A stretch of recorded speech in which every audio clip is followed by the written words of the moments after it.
एक porn star रही Sunny Leone बच्चे को गोद ले लेती है। तुम्हारी अपनी संतान तुम्हें वृद्धाश्रम भेज सकती है, लेकिन वैश्या वैश्या नहीं हो सकती है।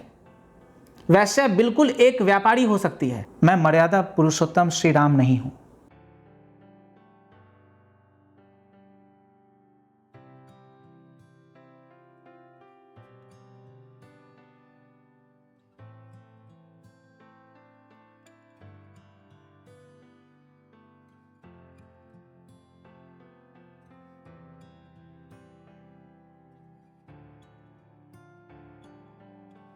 मेरे प्रिय आत्मन, मैं आप सभी का बहुत बहुत स्वागत करता हूं अपने चैनल भगवान शशि वासुदेव पे। आज हमारे साथ हमारे मित्र उत्पल हैं अमेरिका से।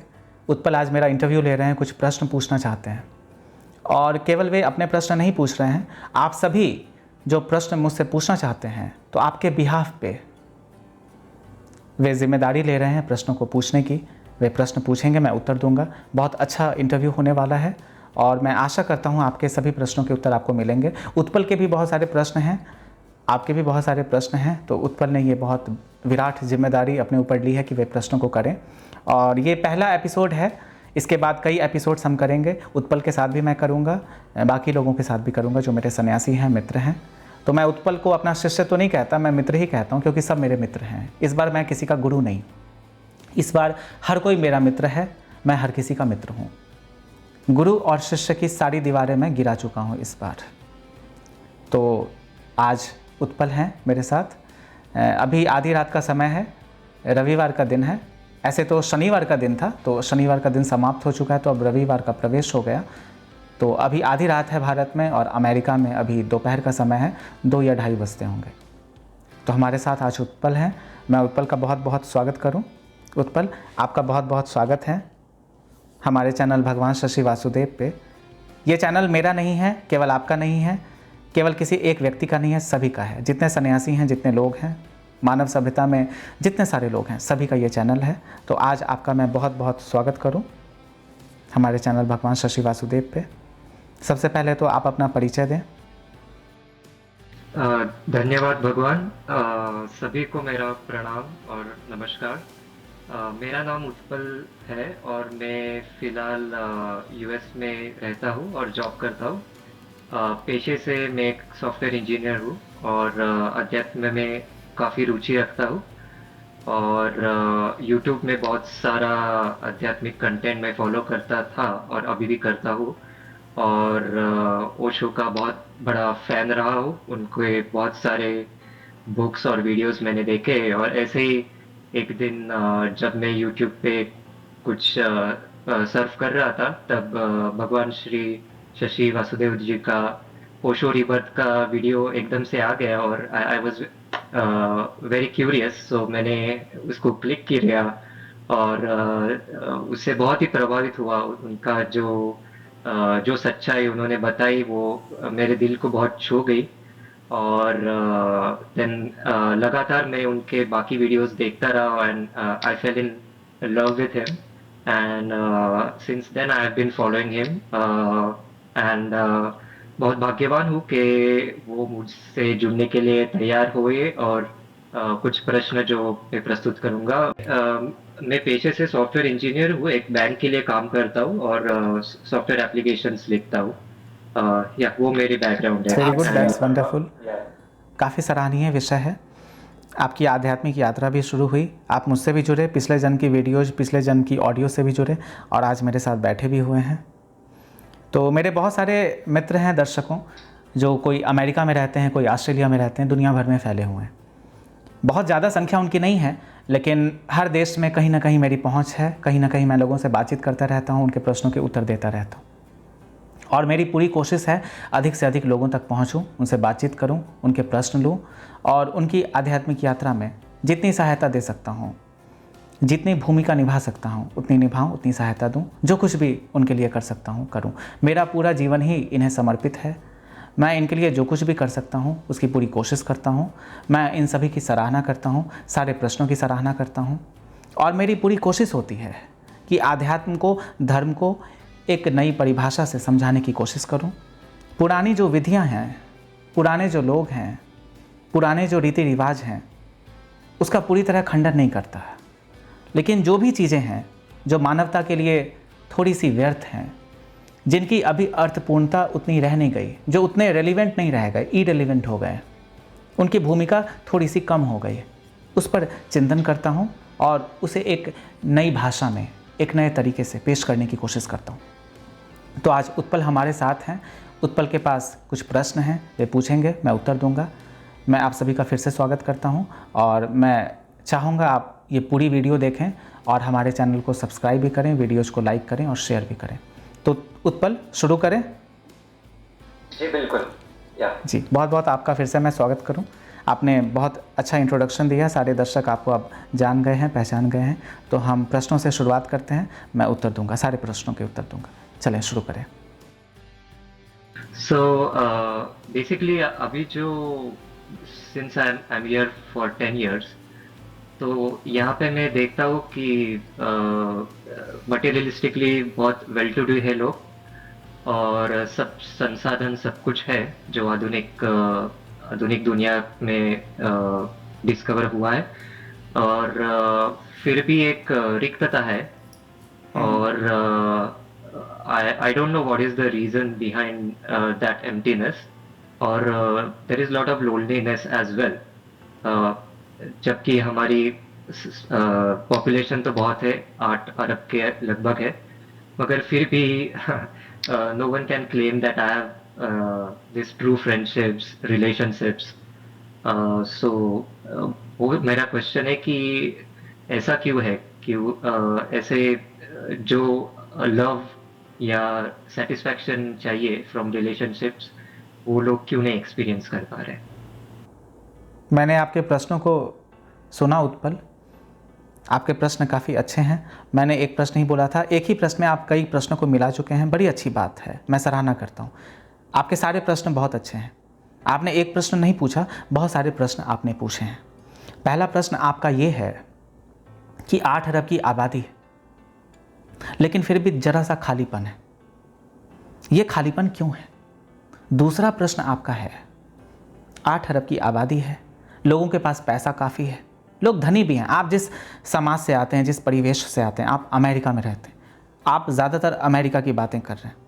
अमेरिका के परिप्रेक्ष्य से भी यदि बात करूं या फिर भारत के परिप्रेक्ष्य से भी, भारत के दृष्टिकोण से भी बातचीत करूं, तो पहले की तुलना में लोगों के पास पैसे ज़्यादा तो हैं, लेकिन आपका प्रश्न है पैसे ज़्यादा तो हैं, संपन्नता तो काफ़ी है भगवान, लेकिन अकेलापन है, अधूरापन है, खालीपन है और रिश्तों में वैसी गर्माहट नहीं है, दोस्ती में वैसी गर्माहट नहीं है, प्रेम संबंधों में वैसी गर्माहट नहीं है। तो आप 2 प्रश्न पूछते हैं, लेकिन तीसरा प्रश्न इससे और निकल जाता है कि संपन्नता तो है लेकिन संतुष्टि नहीं है। आपने सेटिस्फैक्शन की भी बात की, तो मैं आपके प्रश्न को बहुत ध्यान से, बहुत गहराई में सुनता हूं। मैं प्रश्न को बहुत गहराई में सुनता हूं। आपने 3 प्रश्न पूछे एक ही प्रश्न में, बहुत अच्छी बात। आप सब कुछ एक में समाहित कर देना चाहते हैं। मैं भी डिसइंटीग्रेट करके इंटीग्रेट करने की कोशिश करता हूं। पहले सारे प्रश्नों को तोड़ता हूं, विभाजित करता हूं, फिर से एक श्रृंखला बनाता हूं और उत्तरों से उसकी व्याख्या करने की कोशिश करता हूं। तो पहला प्रश्न आप तो सुन ही चुके होंगे, 3 प्रश्न आपके हैं। पहला प्रश्न, 8 अरब की आबादी है, लेकिन इतना खालीपन क्यों है, इतना अकेलापन क्यों है? मैं आपसे भी कहना चाहूँगा और हमारे दर्शकों से भी कहना चाहूँगा जो YouTube पर इस वीडियो को देख रहे हैं, हम सब आत्मनिर्भर बनना चाहते हैं। हम सब चाहते हैं हम ही सब कुछ कर लें, ना तो माता पिता को कुछ करने की आवश्यकता रह जाए, ना तो दोस्तों मित्रों को कोई चीज़ करने की आवश्यकता रह जाए, न ही सगे संबंधियों को कुछ करने की आवश्यकता रह जाए, न तो गर्लफ्रेंड कुछ करे, न तो पत्नी कुछ करे, न रिश्तेदार कुछ करे, न समाज कुछ करे, सब कुछ हम ही कर लें। हम ही पढ़ लिख भी लें, हम ही कमा भी लें, नौकरी भी कर लें, घर भी बना लें, हम ही मर भी जाएं और अपना क्रियाकर्म भी हम खुद ही कर लें। अगर ऐसा भी कोई ऑप्शन हो जाए कि हम अपना क्रियाकर्म करने को तैयार हो जाएं, तो हम तैयार हो जाएंगे। मनुष्य का अहंकार तो इतना ज़्यादा है। मैं आपसे कहूं, अकेलापन है, अधूरापन है, सूनापन है, असंतोष है, किसी पर भरोसा, किसी पर विश्वास, किसी पर आस्था नहीं है। प्रेम संबंध टूटते चले जा रहे हैं, मनुष्य पागल होता चला जा रहा है, दुखी होता चला जा रहा है। मूल में केंद्र में अहंकार है। आत्मनिर्भर बनने की पूरी भावना है। कैसे हम आत्मनिर्भर बन जाएं? जब एक व्यक्ति विवाह करता है, उसकी पत्नी आती है, उसके 1 या 2 बच्चे हो जाते हैं। अब व्यक्ति अपनी संतान से, अपने बच्चों से अपेक्षा करता है कि बच्चा जब बड़ा हो जाए उसकी नौकरी लग जाए। पहले तो अच्छे से पढ़े, फिर नौकरी लगे, फिर बच्चा अपने घर में शिफ्ट कर जाए। अमेरिका में भी ऐसी सोच, 17-18 साल के बाद आप अपना घर ले लें तो ठीक है, आप घर छोड़ दें तो ठीक है, माता पिता के साथ आप रहते हैं, इसका मतलब आप निकम्मे हो गए। क्या मैं ठीक कह रहा हूं? अगर आप माता पिता के साथ रहते हैं तो आप निकम्मे हो गए। आपका अपना घर होना चाहिए, अपनी नौकरी होनी चाहिए, अपना पैसा होना चाहिए। इसमें कुछ बुराई नहीं है, लेकिन ज़रा देखें, एक घर में 3 सदस्य थे, पति, पत्नी और एक संतान, एक बच्चा था या एक बच्ची थी, लड़का था या लड़की थी, कोई फर्क नहीं पड़ता। मैं तो बिल्कुल समानता पाता हूँ, स्त्री और पुरुष में मैं कोई भेद नहीं पाता हूँ, सिवाय बायोलॉजी के। उसकी जैविक प्रणाली जो है, उसका जो जैविक अस्तित्व है, उससे परे कोई और भिन्नता नहीं, कोई और असमानता नहीं है, सब समान है। केवल जैविक प्रणाली आपकी अलग हो सकती है, किसी स्त्री की अलग हो सकती है, मेरी अलग हो सकती है, मेरी गर्लफ्रेंड की अलग हो सकती है, इससे ज़्यादा कोई भेद नहीं है। तो मैंने कहा, लोग आत्मनिर्भर होना चाहते हैं। पिता चाहता है पुत्र, उसकी अपनी नौकरी हो, उसका अपना पैसा, उसका अपना घर हो। अब संबंध टूटते हैं। 17-18 साल के बाद पिता चाहता है कि बच्चा दूर चला जाए, या तो इंजीनियरिंग करने बाहर चला जाए, नहीं तो उसकी नौकरी हो जाए, किसी तरह पीछा छूटे। लेकिन पिता कहता है, मैं बच्चों से बड़ा प्रेम करता हूँ, मैं पीछा नहीं छुड़वाना चाहता, मैं चाहता हूँ बच्चा अपना कमाए, अपनी देखरेख खुद करे, आत्मनिर्भर बने। लेकिन मैं आपसे कहता हूँ, और मैं आपसे ही नहीं, अपने सभी दर्शकों से, पूरी दुनिया से कहता हूँ, आत्मनिर्भर बनने की होड़ में शायद हम खुद को भूल गए हैं। आत्मनिर्भर बनने की होड़ में शायद हम रिश्तों को भूल गए हैं। आत्मनिर्भर बनने की भागदौड़ में शायद हम संबंधों को, सामाजिक परिवेश को, देश को, विश्व को, आत्मा को, परमात्मा को भूल गए, ध्यान को भूल गए। हम तो स्वयं को ही भूले बैठे। मैं कहता हूं, आत्मनिर्भर बनने की जिज्ञासा इतनी ज्यादा है, इसकी बेहोशी इतनी ज्यादा है, इसकी दौड़ इतनी ज्यादा है कि केंद्र में हम हैं, हमारी आत्मा है, हम तो भूल ही चुके हैं। पिता भूल ही गया कि मेरा बेटा है। पिता सोच रहा है ये केवल एक व्यक्ति है, इसे अपना भविष्य बनाना है। कैसा भविष्य? जिस बेटे का वर्तमान ही सुनिश्चित नहीं है, उसका भविष्य कैसे सुनिश्चित हो सकता है? जिस बेटे को जन्म देने के बाद, जिस बेटी को जन्म देने के बाद हम केवल उससे अनेक अपेक्षाएं कर रहे हैं, बहुत एक्सपेक्टेशंस कर रहे हैं, बहुत कुछ उससे चाह रहे हैं, इसका कुछ हो जाए, अपना इसका कुछ हो जाए। पहले उसे सांस तो लेने दो, पहले उसे क्रिकेट तो खेलने दो। वो बैडमिंटन खेलना चाहता है, वो क्रिकेट खेलना चाहता है, वो वॉलीबॉल खेलना चाहता है मैदान में, उसे ज़रा रोको मत, उसे चलने दो, उसे दौड़ने दो। मैं जब छोटा था, मैं किसी गरीब परिवार से नहीं आता, मैं बहुत संपन्न परिवार से आता हूँ। मेरे पिताजी वित्त मंत्रालय में, मिनिस्ट्री ऑफ फाइनेंस में IRS अधिकारी रह चुके हैं। मैं बहुत संपन्न परिवार से आता हूँ, मेरे पास पैसों की कभी से कोई कमी नहीं रही, अभी भी नहीं है। लेकिन मैं पिताजी से पैसे लेता नहीं। अपना कार्य मैंने शुरू कर दिया तो मैं लेता नहीं। मैं उन पर बोझ क्यों बनूं? मैं नहीं बनता। मैं बोझ बनूंगा तो मुझे उनके अनुसार चलना पड़ेगा, और मैं उनके अनुसार नहीं चलना चाहता। मैं अपने अनुसार चलना चाहता हूं। तो जब मैं छोटा था, मेरा परिवार संपन्न था, पैसे की कोई कमी नहीं थी, लेकिन पिताजी शुरू से कहते थे खेलना मत, खेलने की जगह पढ़ना, आधे घंटे खेलकर वापस आ जाना। मैं जब खेलने जाता था तो मुझे वापस बुला लिया जाता था। पिताजी ऊपर से देखते रहते थे शाम को ऑफिस से आने के बाद, कितनी देर खेल रहे हो? 15 मिनट हो गए, 15 मिनट और तुम्हारे पास, ऐसे हाथ दिखाते थे। दिखा रहा 10 हूं, लेकिन 5 एक्स्ट्रा, 10 5 एक्स्ट्रा, 15 मिनट तुम्हारे पास। जब 5 मिनट रह जाते थे तो ऐसे 3 की उंगली दिखलाते थे। मैं कहता था 5 मिनट है, उन्होंने कहा कि नहीं 3, आते आते भी तो 2 मिनट लग ही जाएंगे। मैं बड़ा आश्चर्यचकित हो जाता था, पिताजी मुझ पर इतनी नकेल क्यों कस रहे हैं, इतना बोझ मुझे दे क्यों रहे हैं? मेरे पास पैसा है मेरे घर में, न तो रोटी की कोई चिंता है, न सब्जियों की कोई चिंता है, न कपड़ों की कोई चिंता है, न घर की कोई चिंता है। इतना बड़ा घर है हमारा, महल जैसा घर है हमारा, फिर पिताजी को मेरी नौकरी की इतनी चिंता है क्यों? और मैं केवल 6 साल का हूँ। मुझे याद है वो दिन, मैं केवल 6 साल का था और पिताजी कहते थे खेलना मत, 15 मिनट से ज़्यादा मत खेलना, या फिर हो सके तो खेलने जाना ही मत। उसके बदले अगर कुछ पढ़ लो, कुछ चैप्टर्स कंप्लीट कर लो तो अच्छा है। अब मैं बड़ी सोच में पड़ जाता था। मैं भागना चाहता था पढ़ाई से, मैं चाहता था जरा खेलूं, जरा बाहर जाऊं, जरा लोगों से मिलूं, जरा किसी से बातचीत करूं, संसार को जरा मैं एक्सप्लोर करूं, विश्व को देखूं, मेरी दुनिया कैसी है, मेरा समाज कैसा है। मैं खोज करना चाहता था, मैं डिस्कवर करना चाहता था, मैं आविष्कार करना चाहता था, मैं किसी खोज में जाना चाहता था, कुछ तलाशना चाहता था संसार में, विश्व में, समाज में, लोगों में, आत्मा में, ईश्वर में, स्वयं में, धरती में, आकाश में, हवाओं में, सूरज के ताप में, चंद्रमा की शीतलता में, तारों के प्रकाश में। मैं कुछ ढूंढना चाहता था। मेरी खोज अलग खोज थी। मैं नौकरी नहीं करना चाहता था। नौकरी का तो अर्थ ही है किसी के नौकर हो जाए। नौकरी का मतलब है आप नौकर हो गए, किसी के अधीन कार्य करते हैं। मैं ये नहीं कहता कि आप नौकरी छोड़ दें। उत्पल, आप किसी बैंक के लिए काम करते हैं तो जहां काम करते हैं, जिस बैंक में आप काम करते हैं उस बैंक में जाएं, उसके मैनेजर से कहें कि मैं तो नौकर हूं आपका, अब से नौकरी नहीं करूंगा। ऐसा मैं नहीं कहता करने को।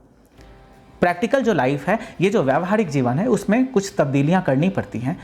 किसी के अनुसार कभी कभी चलना भी पड़ता है, कुछ जिम्मेदारियां उठानी भी पड़ती हैं, थोड़े से समझौते करने भी पड़ते हैं। मैं ये नहीं कहता, व्यवहारिक तौर पर ये नहीं कहता, लेकिन एक बात जरूर कहता हूं कि नौकरी का तो अर्थ इतना ही है कि किसी के नौकर हो गए,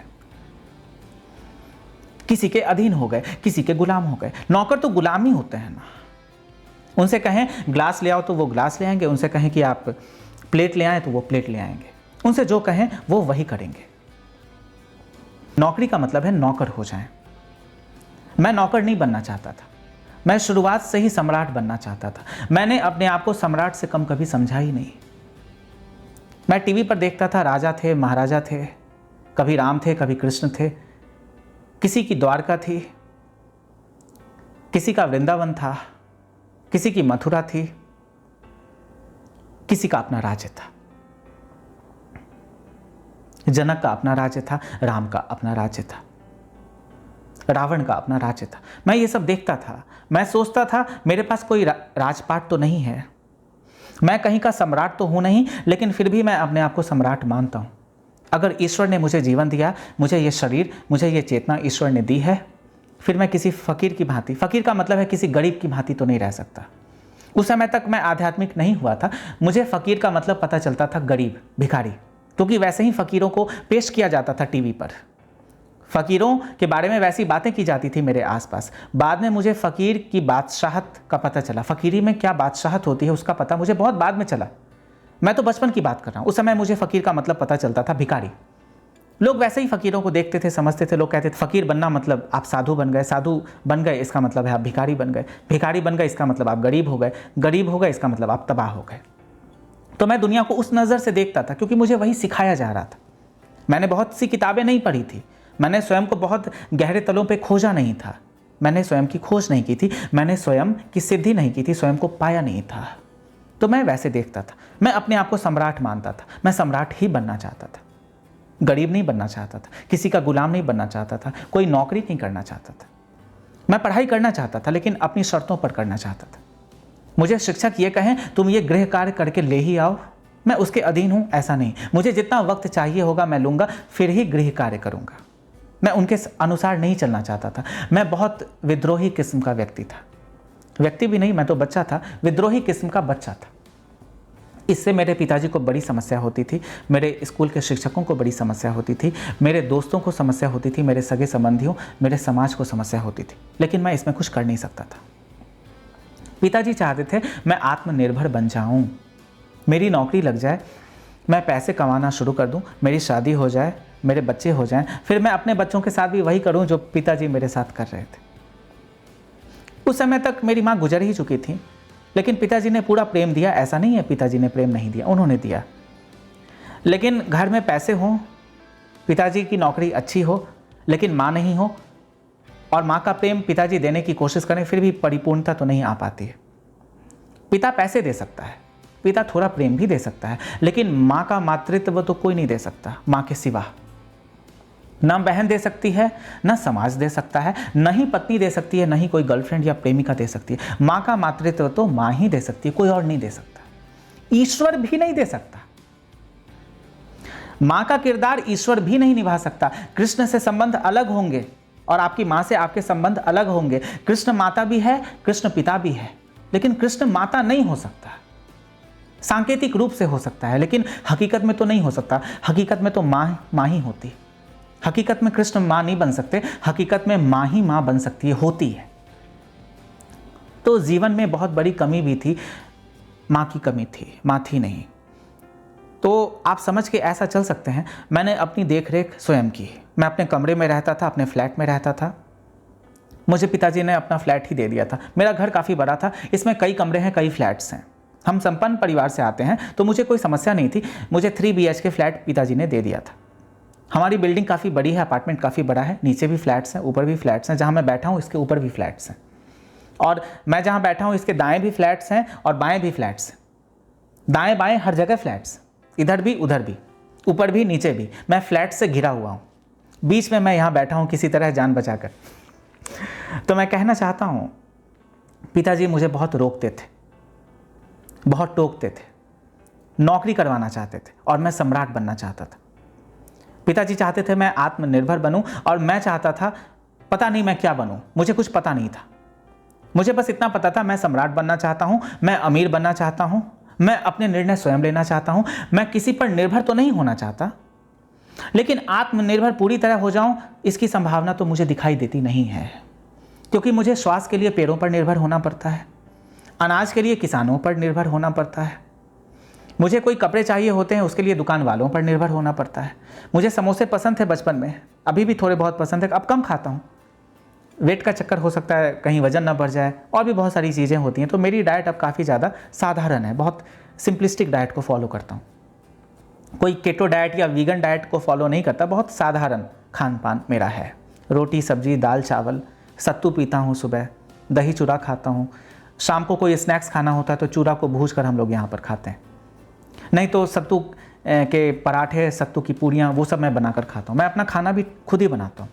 मेरी बहनें हैं, वो खाना बना सकती हैं मेरे लिए, ऐसा नहीं बना सकती हैं, लेकिन मैं अपना खाना खुद ही बनाता हूँ क्योंकि मेरे खाने का कोई टाइम नहीं है। किसी दिन मैं 4 बजे खाना खाता हूँ, पहला निवाला मेरा 4 बजे मैं खाता शाम को। सुबह से कुछ भी नहीं, सत्तू, 1 गिलास सत्तू पी लेता हूँ, या लस्सी पी लेता हूँ, या कोई जूस पी लेता हूँ। ऐसा भी हो जाता है मैं किसी दिन नहीं भी खाता हूँ, बिल्कुल ही नहीं खाता। किसी दिन केवल पानी पर, जूस पर जिंदा रहता हूँ, क्योंकि मेरा मन नहीं करता। मैं उतना ही खाता हूँ और उसी वक्त खाता हूँ जैसी मेरी ज़रूरत है, जैसी मेरी भूख है। मुझे भूख नहीं तो मैं नहीं खाता, मुझे भूख लगती है तो मैं आधी रात को भी कभी कभी खा लेता हूँ। मुझे किसी से कोई विरोध नहीं है, 2 बजे रात को भी कभी कभार भूख लग जाती है तो मैं खा लेता हूँ। मेरे खाने की कोई टाइम नहीं, मेरे खाने का कोई टाइम नहीं, उसका कोई समय नहीं है। इसीलिए मैं बहनों पर ज़्यादा जिम्मेदारियां नहीं सौंपता, क्योंकि वे चाहती हैं मैं सुबह नाश्ता करूं, दोपहर को खाना खाऊं, शाम को फिर से कोई रिफ्रेशमेंट करूं, रात को डिनर करूं। ऐसे एक क्रमबद्ध तरीके से वे चलना चाहती हैं। तो मेरी एक छोटी बहन मेरे साथ रहती है, बाकी बहनों की शादी हो गई। एक बहन मेरी लंदन की एक कंपनी में काम करती। तो मैं बहनों पर कोई जिम्मेदारी नहीं सौंपता। मेरी एक बहन मेरे शहर में ही रहती है, मेरे अपार्टमेंट के बगल में ही उनका अपार्टमेंट भी है, तो उनका आधा दिन यहीं गुजरता है। मेरे जीजा जी कहीं और नौकरी करते हैं, तो वो भी बैंकर ही है, किसी बड़े बैंक में किसी बड़े पद पर ही हैं, तो वो महीने में आते जाते रहते हैं। तो उनका समय बिल्कुल खाली रहता है। जीजा जी यहाँ है नहीं, और वो अपनी बेटी के साथ रहती है, मेरी भांजी के साथ रहती है। मेरा भांजा बाहर पढ़ता है, तो उनका मन नहीं लगता, तो वो यहाँ आ जाती हैं मेरी बहन के पास, पिताजी के पास। तो ज़्यादा समय वो यहीं गुजारती हैं। कभी कभार हम भी वहाँ चले जाते हैं। संबंध अच्छे हैं, लेकिन बाकी लोगों के संबंध मेरी बहनों से अच्छे हैं, मेरे संबंध कुछ खास अच्छे नहीं। और जब से मैंने घोषणा की कि मैं ओशो का पुनर्जन्म हूं, तब से तो जरा भी अच्छे नहीं। मैं पहले सेक्स गुरु माना जाता था, अब मुझे डबल सेक्स गुरु लोग मानते होंगे। अभी तो 27 वर्ष का हूं ना, तो लोग सोचते होंगे इसकी तो सेक्सुअलिटी भी बहुत ज़्यादा हाई होगी। ये सेक्स गुरु बनने के लिए ही आया है, इसकी सेक्सुअलिटी बहुत हाइपर होगी, बहुत ओवर पावरिंग होगी, तो ये सेक्स गुरु ही है, लोग ऐसा मानते होंगे। पहले सेक्स गुरु था, अब डबल ट्रिपल सेक्स गुरु लोग मानते होंगे। मेरी सेक्सुअलिटी अभी ज़्यादा तीव्र है, उसके कारण इंटेंसिटी उसमें ज़्यादा है, उसके कारण। अब पता नहीं लोग क्या सोचते हैं, लेकिन शायद मेरी बहनें भी, शायद मेरा परिवार भी यही सोचता है। मुझे कुछ बोलने में ज़्यादा हिचक नहीं होती, मैं बहुत ही स्ट्रेट फॉरवर्ड किस्म का इंसान हूँ, मुझे शर्म बिल्कुल नहीं होती। मैं बिल्कुल बेशर्म और घटिया किस्म का इंसान। घटिया का मतलब है आपकी नज़र में मैं घटिया हो सकता हूं, दूसरों की नज़र में घटिया हो सकता हूं। घटिया का अर्थ है मैं बिल्कुल बेशर्म हूं। मुझे जो कहना होता है मैं कह देता हूं, मैं शर्म नहीं करता। मुझे जो कहना है मैं बिल्कुल कह देता हूं। तो समाज के दृष्टिकोण से मैं बेशर्म हूं, पागल हूं और घटिया हूं। मेरा जीवन अर्थहीन है, मेरे कार्य पागलपन से भरे हैं, मेरी मानसिक हालत ठीक नहीं है, ठीक कोई बात नहीं, समाज मुझे जो कहता है मैं स्वीकार करता हूँ। लेकिन आप मुझे मेरी दृष्टि से देख कर देखें, मैं न तो पागल हूँ, न बेकार हूँ, न ही मेरा जीवन अर्थहीन है, न ही मेरा कार्य अर्थविहीन है। न मैं सेक्स गुरु हूँ, मैं सेक्स पर बोलता हूँ, लेकिन इसका मतलब ये नहीं कि केवल सेक्स के लिए मैं गुरु बन गया। मैं सबका गुरु हूँ, मैं हर विषय पर बोलता हूँ, केवल सेक्स पर नहीं बोलता, ऋषि मुनियों पर भी बोलता हूँ, ईश्वर पर भी बोलता हूँ, संतों पर भी बोलता हूँ, सब पर बोलता हूँ, समाज पर बोलता हूँ, विश्व पर बोलता हूँ, देश पर बोलता हूँ, स्वयं पर बोलता हूँ, तुम पर बोलता हूँ, जमीन आसमान पर बोलता हूँ। मैं किस विषय पर नहीं बोलता हूँ और मैंने किस विषय पर नहीं बोला है। तो केवल सेक्स तक मुझे सीमित मत करना, मुझे जरा व्यापक होने देना, मुझे जरा वाइड स्प्रेड, जरा ब्रॉड होने देना, जरा और ज़्यादा फैलने देना। मेरी शिक्षा को जरा और विस्तार से सुनने की कोशिश करना, समझने की कोशिश करना, मेरी शिक्षा को जरा ठीक से गहरे में ग्रहण करना, भीतर गहरे तलों में ग्रहण करना। तब तुम सेक्स को देख पाओगे, बिल्कुल देख पाओगे, लेकिन बाकी आयामों को, बाकी पहलुओं पर भी चिंतन कर पाओगे, तुम देख पाओगे। तो मेरा परिवार ऐसा सोच सकता है मैं पागल हूँ, समाज ऐसा सोच सकता है मैं पागल हूँ, यूट्यूब पर मुझे पागल समझा जा सकता है, लोग ऐसा कहते हैं आपको कोई बीमारी है इसलिए आप अपने आप को ओशो कहते हैं। अब मैं हूँ तो मैं क्या कर सकता हूँ? अगर मेरी स्मृतियाँ वापस आ गई हैं, मुझे सारी बातें याद आ गई हैं और मुझे पूरा आत्मविश्वास हो चुका है कि मैं ही पिछले जन्म में रजनीश ओशो था, फिर मैं इसे बदल तो नहीं सकता। आप मुझे पागल इसीलिए कहते हैं क्योंकि आप मेरी बातों को अपनी चेतना, अपनी बुद्धि के स्तर से समझने की कोशिश करते हैं। इसीलिए मैं अक्सर ऐसा कहता हूं, बुद्ध अपनी ऊंचाइयों में बोलते हैं, बुद्ध अपनी ऊंचाइयों में बोलते हैं और बुद्धू अपनी नीचाइयों में सुनते हैं, उसको समझने की कोशिश करते हैं। मैं अपने गहरे आयामों से बोलने की कोशिश करता हूं, आप अपने निचले आयामों से मुझे सुनने की, समझने की कोशिश करते हैं, इसीलिए मुझे पागल समझते हैं। हालांकि मैं ऐसा नहीं कहता मैं पागल नहीं हूं, मैं पागल हूं, लेकिन मेरा पागलपन जरा अलग किस्म का पागलपन है। मैं पागल हूं, आप भी मेरे साथ पागल हो जाएंगे, मैं आपको पगला दूंगा, लेकिन ये आखिरी पागलपन है, इसके बाद कोई और पागलपन नहीं है। और ऐसा पागल होना ठीक पागल होना है। एक वैज्ञानिक भी पागल है थोड़ा थोड़ा, एक लेखक भी पागल है थोड़ा थोड़ा, एक संगीतकार भी पागल है थोड़ा थोड़ा, एक अभिनेता, एक अभिनेत्री, एक मॉडल भी पागल है थोड़ा थोड़ा। अगर थोड़े थोड़े आप पागल ना हो तो कोई काम नहीं कर सकते, थोड़ा पागलपन तो चाहिए। अब मैं वीडियो बना रहा हूं, यहाँ लैपटॉप है, उधर कैमरा है, इधर माइक्रोफोन है, सेटअप मैंने किया है, जरा पागलपन जैसा लगेगा। मैं अपने कमरे में ऐसा क्यों करता हूँ? कोई स्त्री आ जाए, कोई मेरी गर्लफ्रेंड आ जाए, एक ही है, कोई आ जाए ऐसा नहीं, एक ही गर्लफ्रेंड है, वो आ जाए, उसे भी जरा अजीब लग सकता है क्योंकि वो कमरे में मेरे कभी आई नहीं। विवेक पिछले जन्म में जो निर्वाणों थी उनका भी पुनर्जन्म हो गया, वे साउथ कोरिया में रह रही हैं, तो वो भी इस कमरे में आ जाए, अभी तक वो आई नहीं और मैंने कभी अपना सेटअप दिखलाया नहीं, मैं जैसे काम करता हूं। अगर आकर देख लें, और काम करते वक्त मैंने कभी कोई वीडियो कॉल की नहीं, तो उन्हें मालूम नहीं कैसा पागलपन यहां पर है। उधर कैमरा, उधर लाइट, ऐसी चीजें वैसी चीजें, एक सोफा इधर भी, एक सोफा उधर भी, एक टेबल बिस्तर पर भी छोटा सा, उन्हें जरा अजीब लग सकता है। वे सोचें कि कॉफी कहाँ पिए, हर जगह तो काम ही काम दिखाई देता है, तो उन्हें भी जरा पागलपन यहां लग सकता है पागलपन। लेकिन मैं सब कुछ ठीक कर देता हूं काम करने के बाद, जब मेरा काम पूरा हो जाता है मैं सब ठीक कर देता हूं, तो निर्वाणों को कोई समस्या नहीं होगी। पागलपन तो है, मुझ में भी है, मैं भी पागल हूं, मेरा काम भी पागलपन से भरा हुआ है। लेकिन इस पागलपन के गहरे तलों को जरा समझने की, सुनने की कोशिश करें, इसको ग्रहण करने की कोशिश करें, इसको आत्मसात करने की कोशिश करें। मेरा पागलपन आध्यात्मिक पागलपन है। कोई भी भक्त भक्ति नहीं कर सकता अगर पागल ना हुआ, कोई भी प्रेमी प्रेम नहीं कर सकता अगर पागल नहीं हुआ। प्रेम में भी जरा पागलपन है। पहला पहला प्रेम आपको जीवन में हुआ, पहली पहली प्रेमिका आपके जीवन में आई, उसका प्रवेश हो गया, जरा पागल तो हो ही जाते हैं, थोड़ा सा पगला जाते हैं। छत पर से देखने की कोशिश करते हैं, रास्तों पर उसे देखने की कोशिश करते हैं, उसके साथ चलने की कोशिश करते हैं, उससे बातचीत करने की कोशिश करते हैं, उसको कॉल करते हैं, मैसेज करते हैं, काफ़ी कुछ करते हैं। क्या पागलपन नहीं है? दूसरे लोग देखेंगे, आपके पिताजी देखेंगे, आपकी माँ देखेंगी, आपकी बहनें देखेंगी, वो कह सकते हैं आप पागल हो गए, प्रेम में पागल हो गया, मेरा बेटा प्रेम में पागल हो गया, मेरा भाई प्रेम में पागल हो गया। ठीक ही हुआ, पागल होना ज़रूरी भी था। जब मेरा पहला प्रेम मेरे जीवन में घटा तब भी मैं ज़रा पागल जैसा हो गया था। मेरे पिताजी कहते थे तुम छत पर दिन दिन भर बैठे रहते हो, तुम छत पर दिन दिन भर बैठे रहते हो, फ़ोन पर कई घंटों तक लगे रहते हो। लैपटॉप पर आजकल मैं तुम्हें पढ़ते हुए नहीं देखता हूँ, किसी से बात करते हुए देखता हूँ। तुम कर क्या रहे हो? मैं कहता था मैं ज़रा पागल हो गया, मुझे प्रेम हो गया, प्रेम में मैं ज़रा पागल हो गया। अब पागल से आप बात ना करें तो बेहतर है, मुझे ज़रा छोड़ दें कुछ महीने, कुछ दिनों तक मुझे छोड़ दें। जब पागलपन थोड़ा कम हो जाएगा तो मैं आपसे बातचीत करूँगा, फिर अपने अनुभव आपसे साझा करूँगा। वे कहते थे बड़े बेशर्म हो गए हो तुम, you have become very shameless. Nobody in the family has ever become as shameless as you are. Nobody has ever become as much shameless as you are in the family. हमारे परिवार में इतना बेशर्म कोई हुआ नहीं। मैंने कहा मैंने परिवार का इतिहास बदला, कम से कम इसका श्रेय तो मुझे दे सकते हैं। कम से कम इतना बेशर्म बच्चा पैदा तो हो चुका आपके परिवार में, इस समाज में इतना बेशर्म बच्चा पैदा हो गया है, इसका ही श्रेय, इसका ही क्रेडिट मुझे दे दें। मैं नकारात्मकता का भी क्रेडिट लेना चाहता हूं, कुछ में तो क्रेडिट दें। अगर मैं टॉप नहीं करता, नीचे से फेल करता हूं, उसमें ही क्रेडिट दें। कहीं नीचे से तो आता हूं, बहुत लोग नीचे से नहीं आ पाते, मैं नीचे से आ जाता हूं, टॉप कर जाता हूं। हालांकि ऐसा कभी हुआ नहीं, मैं टॉप नहीं करता था, लेकिन सेकेंड रैंक, थर्ड, फोर्थ ऐसे आते रहते थे। फेलियर कभी से मैं रहा नहीं, मैं कभी किसी परीक्षा में फेल नहीं करता था।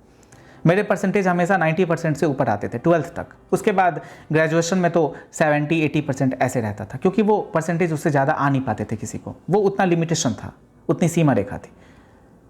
आ भी सकते थे मेरे, मैं टॉप भी कर सकता था, लेकिन मैं टॉप नहीं करता था। वो कॉलेज में थोड़ी पॉलिटिक्स होती थी, स्कूल में थोड़ी पॉलिटिक्स होती थी, तो शिक्षक और प्रोफेसर्स चाहते थे ये लड़का ज़्यादा आगे ना बढ़ पाए, बहुत बोलता है, बहुत वाद विवाद करता है, सबका अपमान करता है, अपने आप को परम योग्य समझता है, अपने आप को ईश्वर भी कहता है, और हमेशा लड़कियों से बातचीत करता रहता है। हमेशा लड़कियां इसके आगे पीछे घूमती रहती हैं। मैं कभी इसको किसी पुरुष के साथ तो देखता ही नहीं, और सारे शिक्षक बातचीत करते थे। आपने वासुदेव को देखा, हमेशा लड़कियों से घिरा रहता है, हमेशा मैदान में लड़कियों के साथ बैठा रहता है, कैंटीन में जाओ तो लड़कियों के साथ बैठा रहता है, मैदान में जाओ तो लड़कियों के साथ बैठा रहता है, क्लास में बैठता है तो लड़कियों के साथ बैठता है। ये करता क्या है? ये पढ़ने आया है या फिर लड़कियों से बातचीत करने आया? मैं कहता था मैं बातचीत कहाँ करता हूँ किसी से, वही मुझसे बातचीत करना चाहती है, तो मैं किसी को मना तो नहीं कर सकता। तो वे कहते थे मना नहीं कर सकते तो किसी एक से बातचीत करो, सारी लड़कियों से क्यों बातचीत करते हो? मैंने कहा मैं कोई भेदभाव नहीं करता हूँ, एक से भले दो, दो से भले तीन, तीन से भले चार, अगर 35 लड़कियाँ ही हों तो क्या चिंता की बात है, कोई समस्या नहीं। मैं वृंदावन बनाना चाहता हूँ स्कूल को, कॉलेज को, आपको कोई समस्या है क्या? वे कहते थे यहाँ तुम्हारी रासलीला तो नहीं चल सकती। मैं कहता था मेरी रासलीला तो चलेगी और मैं चलाऊंगा भी, और मुझे कोई रोक नहीं सकता, लेकिन आपको मुझसे ईर्ष्या जरूर होती। ऐसा मैं मानता हूँ, आपको मुझसे ईर्ष्या जरूर होती, और मैं उम्मीद करता हूँ, मैं ऐसा सोच कर चल रहा हूँ, मैं आशा कर रहा हूँ, मुझे ऐसा लग रहा है कि बचपन में या आपकी युवावस्था में, जब आप युवा थे, आपके यौवन में आपसे लड़कियां या तो बात नहीं करती थी, या आप नहीं कर पाते थे, या रिस्ट्रिक्शंस काफ़ी थे, सीमा रेखाएं काफ़ी थीं, सरहदें काफ़ी थीं, बात करने नहीं दिया जाता था। तो आपने इन चीज़ों को अनुभव नहीं किया, इसीलिए मैं जब बातचीत कर रहा हूं लड़कियों से, स्त्रियों से, तब आपको समस्या हो रही है। इतने ईर्ष्यालु क्यों हो गए आप मास्टर साहब? मैं जरा व्यंग्य करता था, वे चुप हो जाते थे, क्योंकि मैं सच बोल रहा था। मैं कहता था मैं इस बात को किसी को बताऊंगा नहीं, लेकिन आप मेरी आंखों में आंखें डालकर जरा कहें, क्या आपका मन नहीं करता था जब आप बच्चे थे कि आप भी बात करें? जब आप यौवन में थे तब आपका मन नहीं करता था आप किसी स्त्री से बात करें, अपनी बातें साझा करें, उसकी बातें सुनें, उसको देखें, उसके साथ कॉफ़ी पिएं? क्या आपका मन नहीं करता था? अंत में शिक्षक कहते थे मेरा मन करता था, लेकिन समाज ऐसा था, व्यवस्था ऐसी थी, और इसको बुरा माना जाता है, संस्कृति के विरुद्ध, खिलाफ माना जाता है। मैं कुछ परंपराओं को नहीं तोड़ सकता, मैं कुछ मर्यादा की सीमाओं का उल्लंघन नहीं कर सकता। तुम इस बात को समझने की कोशिश करो। मैं कहता था मास्टर साहब मैं समझने की कोशिश पूरी कर रहा हूं, लेकिन एक बात आपसे कहना चाहूंगा, मैं मर्यादा पुरुषोत्तम श्री राम नहीं हूं, मैं लीला पुरुषोत्तम कृष्ण भी नहीं हूं, लेकिन मुझे कोई मर्यादा बांध नहीं सकती है। आप इतना समझ लें, आपके कॉलेज में, आपके स्कूल में एक मर्यादा का उल्लंघन करने वाला व्यक्ति मौजूद है, और ये रहेगा मौजूद जब तक इसको सर्टिफिकेट ना मिले, जब तक ये अपनी डिग्री कंप्लीट करके चला ना जाए, तब तक ये अमर्यादित पुरुष आपके कॉलेज में रहेगा। आप इसको नहीं निकाल सकते। आप निकालने की कोशिश कीजिए, मैं निकल भी जाऊं, लेकिन मैं पूरा प्रयास करूंगा कि मुझे निकाला ना जाए। मैं चीफ मिनिस्टर तक चला जाऊंगा, प्राइम मिनिस्टर तक चला जाऊंगा, कॉम्प्लेंट लेकर चला जाऊंगा। अब मैं कौन सा गैरकानूनी काम कर रहा हूं? मैं कॉलेज में लड़कियों से बातचीत कर रहा हूं, स्कूल में लड़कियों से बातचीत कर रहा हूं, बातचीत ही तो कर रहा हूं, पढ़ाई की ही तो बातचीत कर रहा हूं, आध्यात्म की ही तो बातचीत कर रहा हूं। वे भी हंस रही हैं, मैं भी हंस रहा हूं, मैं किसी को परेशान नहीं कर रहा, वे किसी को परेशान नहीं कर रही। जब क्लासेज होते हैं तो हम क्लासेज करते हैं, क्लासेज के बाद हम बातचीत करते हैं। मैं अपना दायरा बढ़ा रहा हूं, मैं अपनी बातें अधिक लोगों तक पहुंचा रहा हूं। मैंने कभी किसी पुरुष को मना तो नहीं किया, मैंने कभी किसी मेल स्टूडेंट को मना तो नहीं किया कि वे मेरे पास ना आए। वे नहीं आते हैं तो मैं क्या करूं? मैं तो सबको बुलाता हूं, केवल लड़कियां आती हैं तो मैं क्या करूं? स्त्रियां आध्यात्म को जल्दी समझ पाती हैं, स्त्रियां आध्यात्म का अनुभव जल्दी कर पाती हैं पुरुषों की तुलना में। पुरुषों की तुलना में स्त्रियां ज़्यादा धार्मिक होती हैं, ये तो सत्य है। तो मेरे साथ ऐसा होता था। कॉलेज के दिनों में, स्कूल के दिनों में शिक्षक मुझसे परेशान रहते थे, मेरे अगेंस्ट, मेरे विरोध में खड़े मिलते थे, और मैं जितनी मर्यादा हो सकती थी उतनी मर्यादा को तोड़ने की कोशिश करता था, सब उल्लंघन कर देता था। I used to violate every rule, every regulation which used to prevail over there, either in my college or in my school. I was a very rebellious man. बहुत विद्रोही व्यक्ति था मैं। तो मैंने कहा, बचपन से ही पिताजी चाहते थे मैं नौकरी करूं, शिक्षक प्रोफेसर्स चाहते थे मैं नौकरी करूं, मेरा समाज चाहता था मैं नौकरी करूं, रिश्तेदार चाहते थे मैं नौकरी करूं, और मैं नौकर बनना नहीं चाहता था, गुलाम बनना नहीं चाहता था, मैं सम्राट बनना चाहता था। तो मेरा पूरा जीवन एक यात्रा रही, एक खोज रही। स्वयं के विकास पर, समाज को समझने में मैंने अपना समय खर्च किया, ईश्वर को समझने में समय खर्च किया, और समय को समझने में समय खर्च किया मैंने। अधूरापन क्यों है, अकेलापन क्यों है, दुख क्यों है, लोग अपने जीवन में इतने खाली खाली क्यों हैं, इसका कारण मुझे मालूम है। आत्मनिर्भरता। आप आत्मनिर्भर होना चाहते हैं, आपके पिता आपको आत्मनिर्भर बनाना चाहते हैं, आप अपने बच्चों को आत्मनिर्भर बनाना चाहते हैं, और आपका जो पूरा परिवार है आपसे दूर हो जाता है, आप पूरे परिवार से दूर हो जाते हैं, और आपके बच्चे भी खुद से आपको दूर कर लेंगे, और आप खुद को बच्चों से दूर कर लेंगे। और फिर हम प्रश्न करते हैं कि वृद्धा आश्रम क्यों है? हम प्रश्न करते हैं वृद्धाश्रम क्यों हैं दुनिया में? इसीलिए हैं, आप अपने बच्चों से बहुत अपेक्षा करते हैं, बहुत उम्मीदें लगाते हैं, और सारी उम्मीदें टूट जाती हैं, सारी अपेक्षाओं पर पानी मिल जाता है। ऐसा क्यों होता है? क्योंकि आप उम्मीद करते तो हैं। प्रेम ऐसी घटना है जहां किसी तरह का कोई स्वार्थ मौजूद नहीं होता। प्रेम में केवल निस्वार्थ भावना से अपने आप को न्यौछावर किया जाता है, अपने आप को समर्पित किया जाता है। प्रेम व्यापार नहीं है। प्रेम में कोई घाटा नहीं, कोई नुकसान नहीं है। व्यापार में घाटा हो सकता है, व्यापार में नुकसान हो सकता है, व्यापार में कोई प्रॉफिट, कोई मुनाफा हो सकता है। प्रेम में कोई मुनाफा नहीं है, प्रेम में कोई नुकसान नहीं, कोई घाटा नहीं है, लेकिन व्यापार में ऐसा हो जाता है। व्यापार में आप उम्मीदें कर सकते हैं, व्यापार में ऐसा कर सकते हैं, वैसा कर सकते हैं, अपेक्षाएं तो रख सकते हैं कि हमें ज़्यादा मुनाफा हो, ज़्यादा पैसा आए, ज़्यादा वेल्थ क्रिएशन हो, प्रॉफिट मैक्सिमाइजेशन हो, वेल्थ क्रिएशन हो, प्रॉफिट मैक्सिमाइजेशन हो, बहुत सारी चीज़ें हों। लेकिन प्रेम में तो ऐसा नहीं होता। पिता का प्रेम पुत्र के लिए, माता का प्रेम पुत्र के लिए या पुत्री के लिए या किसी और के लिए, भाई का प्रेम बहन के लिए, बहन का प्रेम भाई के लिए अनकंडीशनल होना चाहिए, बेशर्त होना चाहिए। अगर यहां शर्त है, इसका मतलब व्यापार है। घाटे के बारे में सोच है, मुनाफे के बारे में चिंता है, इसका मतलब व्यापार है। प्रेम तो नहीं है। प्रेम तो कुछ सोचकर हम नहीं करते हैं, प्रेम तो बस हो जाता है। और मैं ऐसा कहूं, पुरुष भी स्त्री से यदि सच्चा प्रेम करता है तो उसके शरीर के बारे में कुछ नहीं सोचेगा, उसके व्यापार के बारे में, उसकी पोजीशन के बारे में कुछ नहीं सोचेगा, उसकी एजुकेशन के बारे में कुछ नहीं सोचेगा, उसके फैमिली बैकग्राउंड के बारे में नहीं सोचेगा। मैं तो कहता हूं स्त्री कोई भी हो, पुरुष स्वीकार कर सकता है। मैं कहता हूं पुरुष कोई भी हो, स्त्री स्वीकार कर सकती है। प्रेम हमेशा निस्वार्थ ही होता है। जहां भी स्वार्थ है वहां प्रेम तो नहीं हो सकता, व्यापार हो सकता है, जिम्मेदारियां हो सकती हैं, शोषण हो सकता है, मैनिपुलेशन, ब्रेन वॉशिंग हो सकती है, आपको भ्रमित करने की कोशिश हो सकती है, आपने पूछा अकेलापन क्यों? क्योंकि हम आत्मनिर्भर बनना चाहते हैं। हमें मालूम नहीं है हमारी श्वास पेड़ पौधों से आ रही है, हमें मालूम नहीं है हमारा अनाज किसानों से आ रहा है, हमें मालूम नहीं है हमारे कपड़े दर्जियों से आ रहे हैं। मैं ये जो शर्ट पहनता हूँ, ये जो जीन्स पहनता हूँ, मैंने किसी ई कॉमर्स वेबसाइट से इन्हें खरीदा है। ऐसा नहीं है ई कॉमर्स यानी इलेक्ट्रॉनिक कॉमर्स वेबसाइट्स ने इन्हें मैन्युफैक्चर किया। वो तो कभी कोई दर्जी ही बनाता था, वो रॉ मटेरियल कभी किसान ही पैदा करता था। वो जो कपास है, कॉटन है, वो तो किसान ही पैदा करता था। फिर चीज़ें दर्जियों के पास जाती थी, फिर वो सिलते थे, फिर किसी ब्रांड को बेचते थे। कोई रिटेलर होता था, कोई होलसेलर होता था, कोई सुपरमार्केट होती थी, कोई ई कॉमर्स वेबसाइट होती थी, फिर मैं होता था, फिर कोई डिलीवरी पार्टनर होता था। ये पूरी श्रृंखला है। मैं दर्जी को नहीं भूल सकता। मैं शर्ट पहनकर बैठा हूं, लेकिन इस शर्ट के पीछे कोई दर्जी भी मौजूद है, इस बात को मैं नहीं भूल सकता। कोई किसान भी मौजूद है, इस बात को मैं नहीं भूल सकता।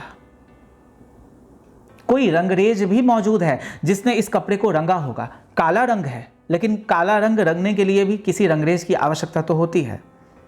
मुझे काला रंग बहुत प्रिय है, बहुत पसंद है मुझे। My people will wear black. मेरे लोग काले रंग के वस्त्र पहनेंगे जब मेरा आश्रम बनेगा। मुझे काला रंग बहुत प्रिय है। ये अंधकार का रंग है, ये रात का रंग है, ये अंतरिक्ष का रंग है। अंतरिक्ष में करोड़ों तारे होते हैं, लेकिन अंतरिक्ष पूरी तरह प्रकाशित नहीं है, अंधेरा है वहां। इतने सारे सूरज हैं, सारे तारे सूरज हैं, असंख्य तारे हैं, अनगिनत तारे हैं। तारों को सूरज ही कहा जाता है। आप भी जानते होंगे, आप इंजीनियर हैं, आपने विज्ञान की पढ़ाई की है। सारे तारे सूरज हैं। हम तारों को सूरज से भी सूचित करते हैं, कहने की कोशिश करते हैं। तारा यानी सूरज, सूरज यानी तारा। इसीलिए हमारा सबसे निकटतम तारा हमारा सूरज है, हमारा सन है। वो भी एक तारा है। सारे तारे सूरज हैं, सारे सूरज तारे। अनगिनत असंख्य तारे मौजूद हैं ब्रह्मांड में, लेकिन अंतरिक्ष तो बिल्कुल खाली है, रिक्त जैसा है, बिल्कुल अंधकार वहां पर है। सत्य क्या है? सत्य अंधकार है, सत्य प्रकाश नहीं है। प्रकाश का मतलब बस इतना है, ज्ञान। प्रकाश का मतलब है स्वीकार भाव से जीना। प्रकाश का मतलब है परिपूर्णता। इस अंधकार को पूरी तरह से स्वीकार कर लेना। और अंधकार इतना विराट है, सारा ब्रह्मांड इतना विराट है, इतना विशाल है, इतनी गहराई इसमें है, इतने तारे, सितारे, ग्रह, नक्षत्र, तारामंडल, आकाश गंगाएं और भी ब्रह्मांड होने की संभावना है। यह सब इतना विराट है, इतना अनंत है, और हर जगह अंधकार है। फिर मैं कैसे कह सकता हूं मैं उजले वस्त्र पहनूं? मैं तो अंतरिक्ष जैसा हूं, मैं तो विराट अस्तित्व जैसा हूं। मैं बिल्कुल काले वस्त्र पहनता हूं। वो स्त्रियां हों या पुरुष हों, जो भी वासुदेवा या वासुदेवी बनेंगे, जो भी वासुदेव धर्म को अपनाएंगे, वे काले वस्त्र पहनेंगे। मुझे काले वस्त्र बहुत प्रिय हैं। ये अनंत का प्रतीक है। शिव भी काले वस्त्रों में कभी कभी देखे जा सकते हैं। उनका त्रिशूल भी काला होता है। कृष्ण का तो रंग भी काला है। वे श्यामले हैं, वे काले रंग के हैं। काले रंग में जरा एक मौलिकता है, काले रंग में जरा एक गहराई है, जरा कॉन्ट्रास्ट है उसमें। आप प्रकाश को भी तभी जान पाते हैं जब आप अंधकार को जानते हो। आप अंधकार का भी पता तभी लगा सकते हैं जब आपने प्रकाश को कभी देखा हो। अगर कहीं भी थोड़ा भी अंधकार ना हो, फिर प्रकाश की व्याख्या नहीं की जा सकती है। अगर थोड़ा भी प्रकाश आपने कभी देखा नहीं, फिर अंधकार का पता नहीं चल सकता है। सूरज की मौलिकता, सूरज की अनिवार्यता और सूरज की ऊष्मा तभी तक है जब तक रात होती है। अगर रात होनी बिल्कुल बंद हो जाए, फिर सूरज का पता नहीं चलेगा। सूरज का पता इसीलिए चलता है क्योंकि रात होती है। दिन रात पर निर्भर है, रात दिन पर निर्भर है।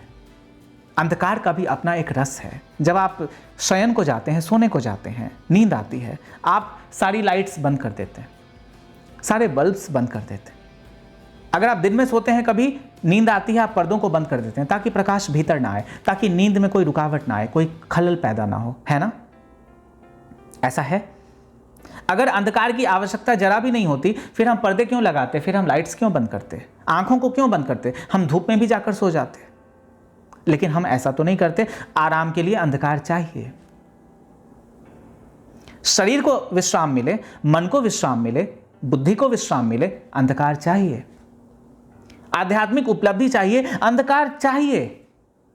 मैं दर्शकों से कहना चाहता हूं, आपको ध्यान करना है, आपको आध्यात्मिक उपलब्धि करनी है, अंधकार की आवश्यकता है। आंखें बंद करें, बैठें कमरे में, कहीं भी बैठें, आंखें बंद करेंगे तो क्या दिखाई देता? कुछ भी दिखाई नहीं देता। अंधकार की तो बड़ी अनिवार्यता ध्यान में है। ध्यान तो अंधकार से ही शुरू होता है।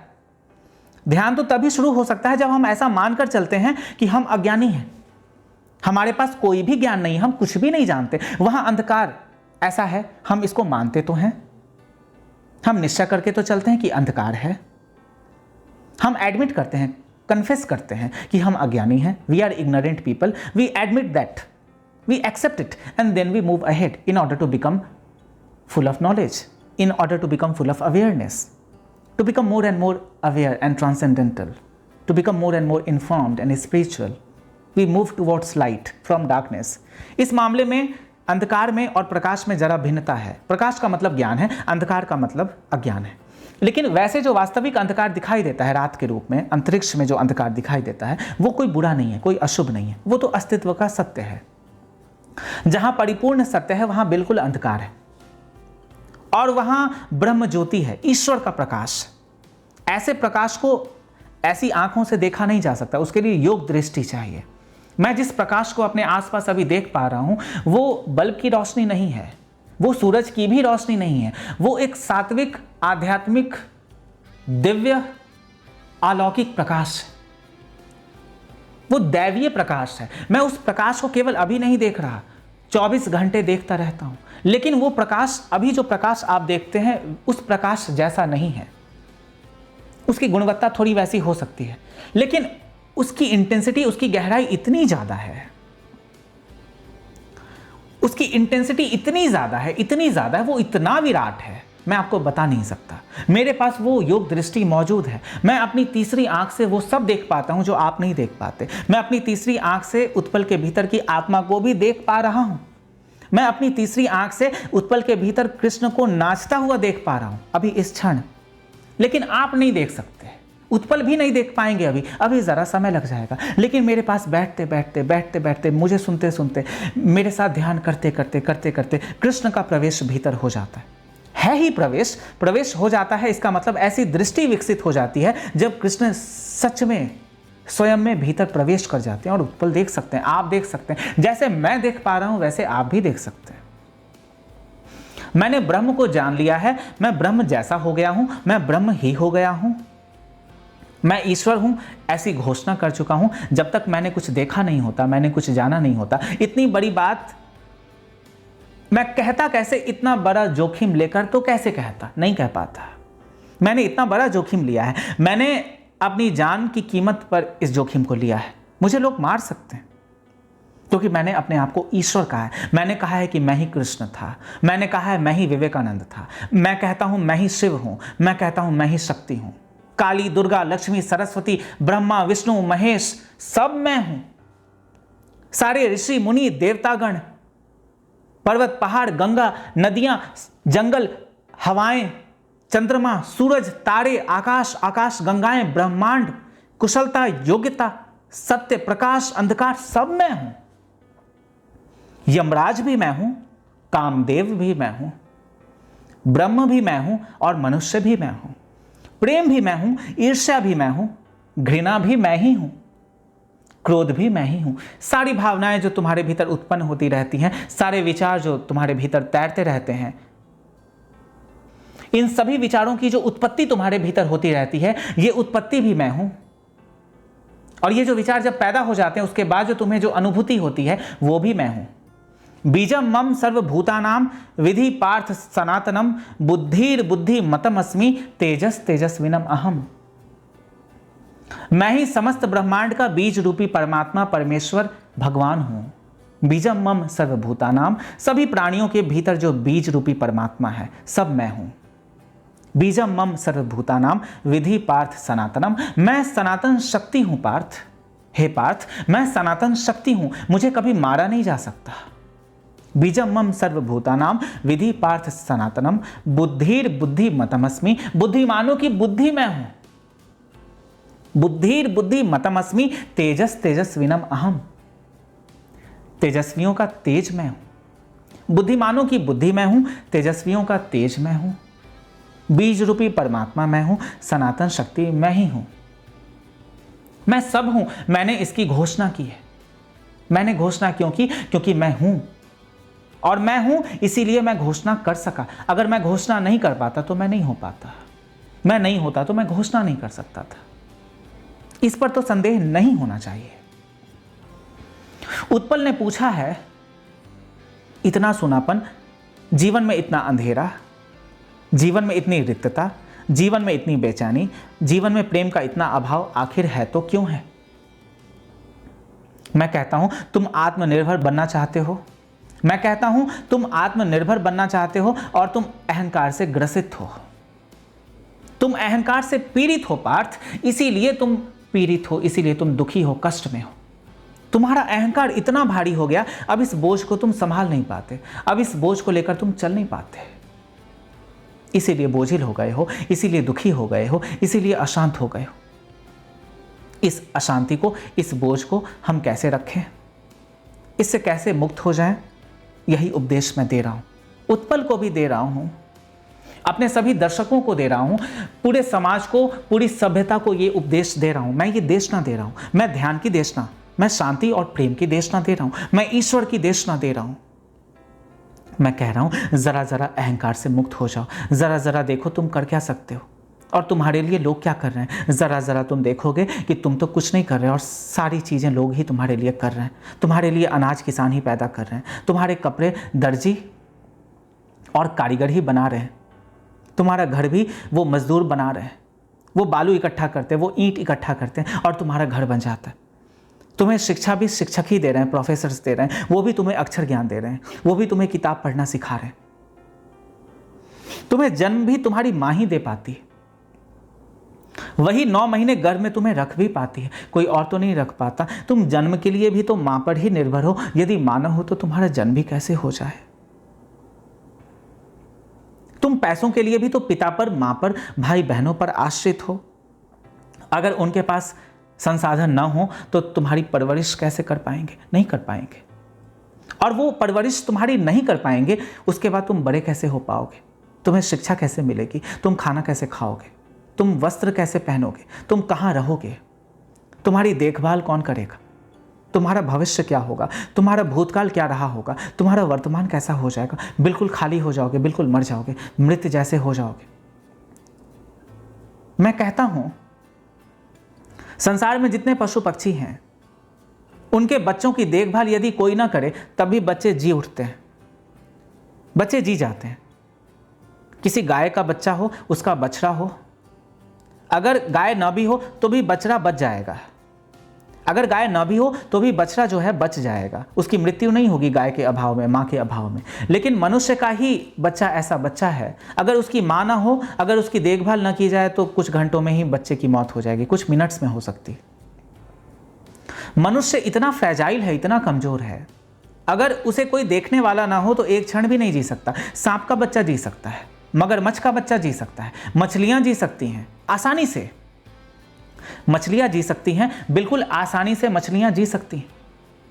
कीट पतंग जी सकते हैं, मच्छरों के बच्चे जी सकते हैं, घोड़ों के बच्चे जी सकते हैं, बंदरों के बच्चे जी सकते हैं, लेकिन आदमी का बच्चा नहीं जी सकता मां के अभाव में। थोड़ी परेशानी बंदरों के बच्चों को भी हो सकती है, वो भी थोड़े थोड़े मनुष्य जैसे हैं, पशु पक्षी से थोड़े से अलग हैं, थोड़े थोड़े मनुष्य जैसे ही हैं। इसीलिए हम कहते हैं कि हमारे पूर्वज बंदर थे। अब थे या नहीं इसकी बात तो मैं नहीं कह रहा, मेरे पास कोई प्रमाण नहीं है, लेकिन ऐसा मानकर चल सकते हैं कि बंदर हमारे पूर्वज हो सकते हैं, होने चाहिए, डार्विन के अनुसार होने चाहिए, हो भी सकते हैं। है या नहीं इसका प्रमाण तो मेरे पास मौजूद नहीं है, और मैं कितने ही प्रमाण मौजूद कराऊं मैं प्रमाणित नहीं कर पाऊंगा, ना आप जान सकते हैं। लेकिन भरोसा करके चल सकते हैं कि ठीक है, बंदर हमारे पूर्वज रहे होंगे या थे। तो इंसान के बच्चे को, मनुष्य के बच्चे को माँ की आवश्यकता है, मनुष्य के बच्चे को पिता की आवश्यकता है, मनुष्य के बच्चे को सगे संबंधियों की आवश्यकता है, मनुष्य के बच्चों को गुरुओं की आवश्यकता है, मनुष्य के बच्चों को समाज की आवश्यकता है, मनुष्य के बच्चों को सबकी आवश्यकता है, धन की आवश्यकता है, ज्ञान की आवश्यकता है। पशु पक्षियों के साथ ऐसा नहीं है। जब आप जन्म के लिए भी माँ पर निर्भर हैं और पूरे जीवन को जीने के लिए दूसरों पर निर्भर हैं, प्रेम के लिए किसी प्रेमिका पर निर्भर हैं, काम वासना के लिए भी किसी स्त्री पर ही निर्भर हैं, ऐसे काम वासना को भी शांत नहीं कर सकते और शांत करने की कोशिश भी करते हैं फैंटेसाइज करते हैं, इमेजिनेशन करते हैं, मास्टरबेशन करने की कोशिश करते हैं, उसके लिए भी कल्पना में किसी स्त्री के होने की बड़ी आवश्यकता है, नहीं तो वो भी नहीं हो सकता। आप तो आत्मनिर्भर बिल्कुल भी नहीं हो भी नहीं सकते। और जो पूरा पूरा आत्मनिर्भर होना चाहता है, ऐसा व्यक्ति पूरा पूरा अहंकारी हो जाता है। मैं आपको अहंकार से मुक्त करना चाहता हूं। मैं तुम्हें अहंकार से बिल्कुल ही मुक्त कर देना चाहता हूं। जिस दिन तुम अपने अहंकार से, अपनी वासनाओं से, अपनी महत्वाकांक्षाओं से बिल्कुल मुक्त हो जाओगे, तुम अपनी सारी जंजीरों से मुक्त हो जाओगे। तुमने अपनी जंजीरें स्वयं ही स्वयं पर बांधी हैं, कोई और बांधने वाला नहीं है। उत्पल ने मुझसे पूछा, लोग परेशान हैं, लोग चिंतित हैं, लोग अकेले हैं, लोग अधूरे हैं, लोग असंतुष्ट हैं, लोगों के जीवन में प्रेम नहीं है। क्यों है? क्योंकि ऐसा इसीलिए है क्योंकि आप स्वयं से प्रेम न कर सके हैं। ऐसा इसीलिए है क्योंकि आप अहंकार से बहुत भारी हो गए। आप आत्मनिर्भर बनना चाहते हैं, आप सम्राट बनना चाहते हैं, लेकिन दूसरों को गुलाम बनाना चाहते हैं। मैं सम्राट बनना तो चाहता हूं, मैं बन भी गया हूं, मैं सम्राट हूं, यहां बैठा हूं, लेकिन मेरा कोई गुलाम नहीं, मेरा कोई सेवक नहीं है, मेरी कोई सेविका नहीं है। सब मेरे प्रेमी, सब मेरी प्रेमिकाएं हैं। जितनी स्त्रियां धरती पर मौजूद हैं, सारी स्त्रियां मेरी प्रेमिकाएं हैं। वे विवाहित स्त्रियां हों या अविवाहित स्त्रियां हों, सब मेरी प्रेमिकाएं हैं। कोई मेरी बहन भी नहीं है, कोई मेरी माँ भी नहीं है, सब मेरी प्रेमिकाएं हैं। मैं अपनी माँ में भी अपनी प्रेमिका को ही देखता हूँ, मैं अपनी माँ में भी अपनी प्रेमिका को देखता हूँ, मैं अपनी गर्लफ्रेंड में भी प्रेमिका को देखता हूँ। लेकिन मेरा जो ये प्रेमिका के रूप में सबको देखना है, ये दृष्टिकोण जरा अलग दृष्टिकोण है। इस दृष्टिकोण को विकसित करने के लिए जरा समय लगता है, जरा अनुभव की आवश्यकता होती है। मैंने सुना है कृष्ण की रासलीला में केवल स्त्रियां प्रवेश कर सकती थीं, पुरुषों का प्रवेश बिल्कुल निषेध था। ऐसा लोग मानकर चलते हैं कृष्ण की रासलीला में केवल स्त्रियां प्रवेश कर सकती थीं क्योंकि कृष्ण केवल स्त्रियों से प्रेम करते थे। कृष्ण के भीतर बड़ी वासना थी, कृष्ण वासना से ग्रसित थे, वे स्त्रियों का शोषण करना चाहते थे, इसीलिए स्त्रियों को बुलाते थे आधी रात को नाचने के लिए अपने पास। लेकिन आप कृष्ण को अपने दृष्टिकोण से समझने की कोशिश करते हैं। मैं अपनी दृष्टि, अपनी योग दृष्टि आपको देता हूं, आप कृष्ण को देखने की कोशिश करें।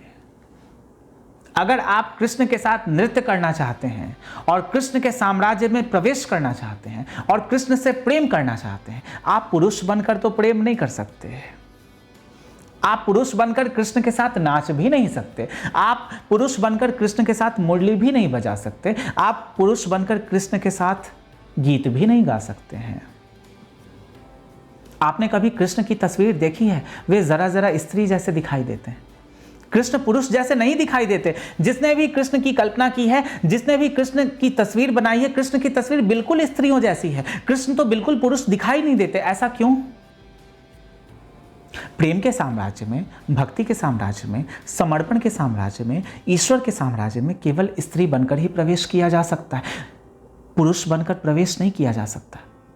और जिसके साम्राज्य में केवल स्त्री बनकर ही प्रवेश किया जा सकता है, और जो परमेश्वर कृष्ण प्रेम का सागर है, उसके भीतर प्रेम के सिवा कुछ है ही नहीं, वो ईश्वर है, उसने सबको गढ़ा है, रचा है, वो ब्रह्मांड का निर्माता है, रचयिता है, वो ब्रह्मांड का स्वामी है, वो ब्रह्मांड का एकमात्र नायक है। अगर वो ईश्वर है तो स्त्री जैसा होगा, अगर वो प्रेम का सागर है फिर तो बिल्कुल स्त्री जैसा होगा। फिर प्रेम की तस्वीर, प्रेम की मूर्त कृष्ण होंगे। फिर कृष्ण की तस्वीर में और किसी स्त्री की तस्वीर में ज्यादा फर्क नहीं किया जा सकता है, और नहीं कर सकते हैं और नहीं कर सकेंगे, ये अच्छा है। और यदि कर सकेंगे फिर कृष्ण बिल्कुल पुरुष जैसे दिखाई देंगे, और कृष्ण यदि पुरुष जैसे दिखाई दे फिर तो मुश्किल है, फिर तो आप उनको भगवान नहीं मान सकते। इसीलिए ऐसा हो जाता है जब व्यक्ति आध्यात्म को प्राप्त हो जाता है, परम ज्ञान यानी एनलाइटेंड हो जाता है, फिर बहुत हद तक स्त्रियों जैसा हो जाता है, उसकी आवाज भी स्त्रियों जैसी हो जाती। अब मैं कहता हूं मैं ब्रह्म को प्राप्त हो चुका हूं, मैं ब्रह्म हो गया हूं, मैं ईश्वर हो गया हूं। अब मेरी आवाज को बहुत ठीक से सुनेंगे तो बहुत हद तक किसी किसी मामले में, किन्हीं किन्हीं बिंदुओं पर मैं बिल्कुल स्त्री जैसा सुनाई दूंगा। मेरे में करुणा की अधिकता हो जाती है, मेरे में प्रेम की अधिकता हो जाती है, प्रेम में उड़ेल रहा हूं। फिर मैं पुरुष की भांति प्रेम को नहीं उड़ेल सकता हूं। यदि मैं पुरुष की भांति प्रेम को उड़ेलूंगा तो केवल वासना को उड़ेलूंगा। पुरुष का प्रेम जरा वासना जैसा है। जैसे ही पुरुष प्रेम को प्राप्त हो जाता है, जैसे ही पुरुष प्रेम करना शुरू कर देता है, वैसे ही स्त्री जैसा हो जाता है। आपने कभी पुरुषों को नृत्य करते देखा? ऐसे फिल्मों में भी कभी नृत्य करते देखा? पुरुष भी बिल्कुल स्त्री जैसे नजर आते हैं। पुरुष भी नृत्य करते वक्त बिल्कुल स्त्रियों जैसे नजर आते हैं। क्यों? क्योंकि प्रेम स्त्रैण स्वभाव है। प्रेम स्त्रैण स्वभाव है, प्रेम पौरुष नहीं है। प्रेम बिल्कुल स्त्रैण है, बिल्कुल फेमिनिन क्वालिटी है, वो मैस्कुलिन क्वालिटी नहीं है। प्रेम बिल्कुल फेमिनिन है, और फेमिनिन है यही अच्छा है। इसीलिए मां का प्रेम पिता नहीं दे सकता है, और पिता का प्रेम मां नहीं दे सकती। जीवन में मां और पिता दोनों का सामंजस्य बड़ा अनिवार्य है। तो मैं आपसे कहता था, आप आत्मनिर्भर बनने की ज़्यादा चिंता ना करें, अहंकार से मुक्त हो जाएं। पिता चिंता ना करे कि बेटे की नौकरी लगेगी या नहीं। बेटा पहले पढ़ तो ले, बेटा पहले खेल तो ले, बेटा पहले घूम तो ले, उसे खिलौने भी पूरे मिले, उसे किताबें भी पूरी मिले, उसे समाज भी पूरा पूरा मिले, उसे सगे संबंधी भी पूरे पूरे मिले। मैं एटॉमिक फैमिली में ज़्यादा बिलीव नहीं करता, मैं न्यूक्लियर फैमिली में ज़्यादा बिलीव नहीं करता। वो जो परिवार में केवल माता है, केवल पिता है और एक बच्चा या दो बच्चे हैं, लड़का है लड़की है, इससे कोई फर्क नहीं पड़ता। मैं मानता हूं परिवार तभी पूरा हो पाता है जब वहां पिता भी हो, मां भी हो, भाई बहन भी हो, चाचा चाची भी हो, दादा दादी भी हो, नाना नानी भी हो। क्या फर्क पड़ता है? एक ज्वाइंट फैमिली जो होती है, एक जो संपन्न परिवार होता है, जहां सारे लोग सम्मिलित हो जाते हैं, एक ज्वाइंट फैमिली, उसका जो आधार है वो बड़ा अनिवार्य है। बच्चा हर किसी से सीखता है, हर कोई बच्चे से सीखते हैं। परिवार पूरा है। न्यूक्लियर फैमिली में तो बच्चा केवल टीवी से सीख सकता है, केवल इंटरनेट यूट्यूब से सीख सकता है, बहुत बार पोर्नोग्राफी से सीखता है, जो कि गलत है। बचपन में तो पोर्नोग्राफी से ना सीखें तो बेहतर है। परिवार से सीखें, शिक्षकों से सीखें। हाँ, पोर्नोग्राफी से आप बच्चों को वंचित नहीं कर सकते, कभी ना कभी तो एक्सेस कर लेंगे, लेकिन ठीक ठीक जानकारी तो परिवार से ही मिल सकती है और मिलनी चाहिए। मैं पोर्नोग्राफी का विरोधी नहीं हूं, लेकिन मैं कहता हूं यदि परिवार से जानकारी ठीक ठीक मिली हो, फिर आप एथिकल पोर्नोग्राफी को भी ठीक ठीक समझ सकते हैं, वासना में भी ठीक से प्रवेश कर सकते हैं। नहीं तो वासना में भी जब आपका प्रवेश होगा, पोर्नोग्राफी में जब आपका प्रवेश होगा, फिर वो प्रवेश विकृत प्रवेश होगा, फिर वहां से फेटिशेस डेवलप हो जाते हैं, फेटिशेस डेवलप हो जाते हैं। थोड़ी सी विकृति, थोड़ी सी डिफॉर्मिटी, थोड़ी सी विकृति, थोड़ी सी डिफॉर्मिटी, प्रोमिस्क्यूटी डेवलप हो सकती है। हालांकि प्रोमिस्क्यूटी बुरी बात नहीं है, मैं कहता हूं प्रोमिस्क्यूटी डेवलप हो सकती है। इसका मतलब आप बिल्कुल ही इनडिस्क्रिमिनेटली कुछ भी कर सकते हैं किसी के साथ, जो कि कभी कभी हानिकारक हो सकता है, आपके लिए स्वास्थ्यवर्धक नहीं हो सकता, हेल्दी नहीं हो सकता। आप किसी के साथ भी सो जा रहे हैं, आप किसी के साथ भी सेक्स कर रहे हैं, आप किसी को भी चूम रहे हैं, कुछ बीमारियां हो सकती हैं।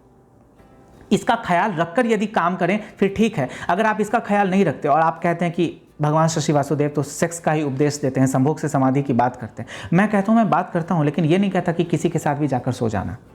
जांच पड़ताल करना, देखना, समझना, तुम्हें जो ठीक लगे तुम करना, लेकिन बिल्कुल ही आंख बंद करके तो कुछ भी मत करना। तुम आंख बंद करके बिल्कुल पानी भी तो नहीं पी सकते हो, फिर आंख बंद करके किसी को पूरा पूरा चूम भी कैसे सकते हो? पहले देखो, हो सकता है उसके दांतों में कोई बीमारी हो, तुम्हारे दांतों में कोई बीमारी हो, उससे इन्फेक्शन का खतरा होता है। अब मेरी बातों को सुनकर डरे मत, मैं व्यवहारिक बात बता रहा हूं। ये जो व्यवहारिक बात बता रहा हूं, इस व्यवहारिक बात को पूरा पूरा समझने की कोशिश करें। आंख बंद करके ना तो पानी पिएं, आंख बंद करके ना तो किसी किताब को पढ़ें, आंख बंद करके ना तो किसी से बात करें, आंख बंद करके ना तो जगें। जगने के लिए आंखें खोलनी होंगी। तो सेक्स भी करना है तो आंखें खुली हों, देखें क्या कर रहे हैं। मैं मना नहीं करता, आप किसी के साथ भी कर सकते हैं, लेकिन आप देखें कि इसका परिणाम क्या होगा, आप कर क्या रहे हैं। क्या आप किसी पर आक्रामक हो रहे हैं? क्या आप किसी को अपने अधीन करने की कोशिश कर रहे हैं? क्या आप किसी को गुलाम बनाने की कोशिश कर रहे हैं? क्या केवल और केवल काम वासना के लिए किसी के पास जा रहे हैं? आप जरा देखें, क्या वहां प्रेम नहीं है? क्या वहां मित्रता का अभाव है? क्या आप दूसरे की परवाह नहीं करते हैं? क्या आपका निर्णय सही निर्णय है? क्या इस कार्य को करने के लिए आपकी परिपक्वता पूरी है? अगर है तो ठीक, आप कर सकते हैं। आप एक के साथ करें, दो के साथ करें, 1000 के साथ करें, कोई फर्क नहीं पड़ता। कोई भी किसी के साथ भी सेक्स कर सकता है, लेकिन जरा सोचे समझे, क्योंकि आपकी आध्यात्मिक उपलब्धि बहुत हद तक आपके व्यवहार पर निर्भर करती है। आप जीवन में क्या करते हैं, किसके साथ उठते हैं, बैठते हैं, किसके साथ बातचीत करते हैं, इसका बड़ा प्रभाव आप पर पड़ता है। मैं तो कहता हूं, ऐसा भी कहता हूं, आप किसी के साथ भी बैठ सकते हैं, आप शत्रुओं के साथ भी बैठ सकते हैं, मित्रों के साथ भी बैठ सकते हैं, लेकिन शत्रु अगर अपनी शत्रुता नहीं छोड़ता तो फिर ना बैठें। आप वैश्या के साथ भी बैठ सकते हैं और उससे मित्रता कर सकते हैं और उसे ज्ञान दे सकते हैं और उसे प्रेम कर सकते हैं और उसे मित्र बना सकते हैं और उसके हाथों से खा सकते हैं। लेकिन वैश्या यदि तैयार न हो आपके प्रेम को समझने के लिए, केवल अपने व्यापार का ध्यान रखे, फिर वहाँ भी ना बैठे। लेकिन अगर वैश्या की आंखें भी भीग जाती हैं, अश्रुओं से भीग जाती हैं, अगर वो भी आपकी मित्र हो जाती है, व्यापार अलग अपने जगह है। व्यापार तो बस व्यापार है, वो बैंकर का व्यापार हो, वो इंजीनियर का व्यापार हो, डॉक्टर का व्यापार हो या वैश्य का व्यापार हो, व्यापार तो व्यापार है। जो बुद्धि को बेचकर पैसे कमाते हैं वो भी तो बुद्धि का प्रयोग कर ही रहे हैं, और बुद्धि भी तो शरीर का ही हिस्सा है, वो तो मन का ही हिस्सा है, मस्तिष्क का ही हिस्सा है। बुद्धि शरीर का हिस्सा कैसे नहीं है? वैश्या बस ऊपरी सतह को यानी शरीर को बेचकर ही पैसे कमा लेती है, और जो ज्ञानी होते हैं, जो लेखक होते हैं, जो इंजीनियर्स होते हैं, डॉक्टर्स होते हैं, वो बुद्धि के तल को इस्तेमाल करके जरा गहरे उतरते हैं, जरा सटल, वो जो सूक्ष्म आयाम है उसका इस्तेमाल करके पैसे कमाते हैं। फर्क दोनों में नहीं है, दोनों शरीर का ही उपयोग कर रहे हैं। वैश्या बिल्कुल सुपरफिशियल लेवल पर काम कर रही है, वैश्या जो है वो बिल्कुल सुपरफिशियल लेवल पे काम कर रही है, वो बिल्कुल और बिल्कुल सतह को ध्यान में रखकर काम कर रही है। और जो इंजीनियर है वो जरा बुद्धि से काम कर रहा है, वो सतह को नहीं देख रहा है, जरा सूक्ष्म भीतरी तलों तक उतर रहा है, ऐसा कर रहा है। लेकिन बेच तो दोनों खुद को रहे हैं, कोई अपनी बुद्धि बेच रहा, कोई अपना बिल्कुल शरीर ही बेच दे रहा है, दोनों शरीर को ही बेच रहे हैं। लेकिन वैश्या वैश्या नहीं हो सकती है, वैश्या बिल्कुल एक व्यापारी हो सकती है। कब? जब उसकी वैश्यावृत्ति उसकी मर्जी से हो, फिर वो वैश्या नहीं रह जाती, क्योंकि उससे कुछ जबरदस्ती करवाया नहीं जा रहा। इसीलिए मैं कभी पॉर्न स्टार्स के खिलाफ नहीं हूं। अगर वो अपनी मर्जी से कर रहे हैं, अगर उन पर थोपा जा रहा है, फिर तो बेकार है, फिर तो व्यर्थ हो गया। इंजीनियर्स वैश्या हो सकते हैं अगर अपनी मर्जी के खिलाफ काम कर रहे हैं। अगर आपको इंजीनियर नहीं बनना था और नहीं बनना है और आपको काम नहीं करना, लेकिन जबरदस्ती आपको इंजीनियरिंग का काम करना पड़ रहा है, फिर आप वैश्या से कम नहीं है, वैश्यावृत्ति ही कर रहे हैं। वैश्यावृत्ति मतलब जब भी आपसे जबरदस्ती कुछ करवा लिया जाए। व्यापार मतलब, प्रोफेशन मतलब, पद मतलब, नौकरी मतलब जब आप अपनी इच्छा से कुछ करते हैं। नौकरी भी गुलामी हो सकती है अगर आप अपनी इच्छा से नहीं, अपने खिलाफ जाकर काम करते हैं। इसीलिए मैं वैश्याओं से नफरत नहीं करता, मैं तो उनको मित्र मानता हूं। और मैंने अपने जीवन में जितना कुछ भी सीखा है उत्पल,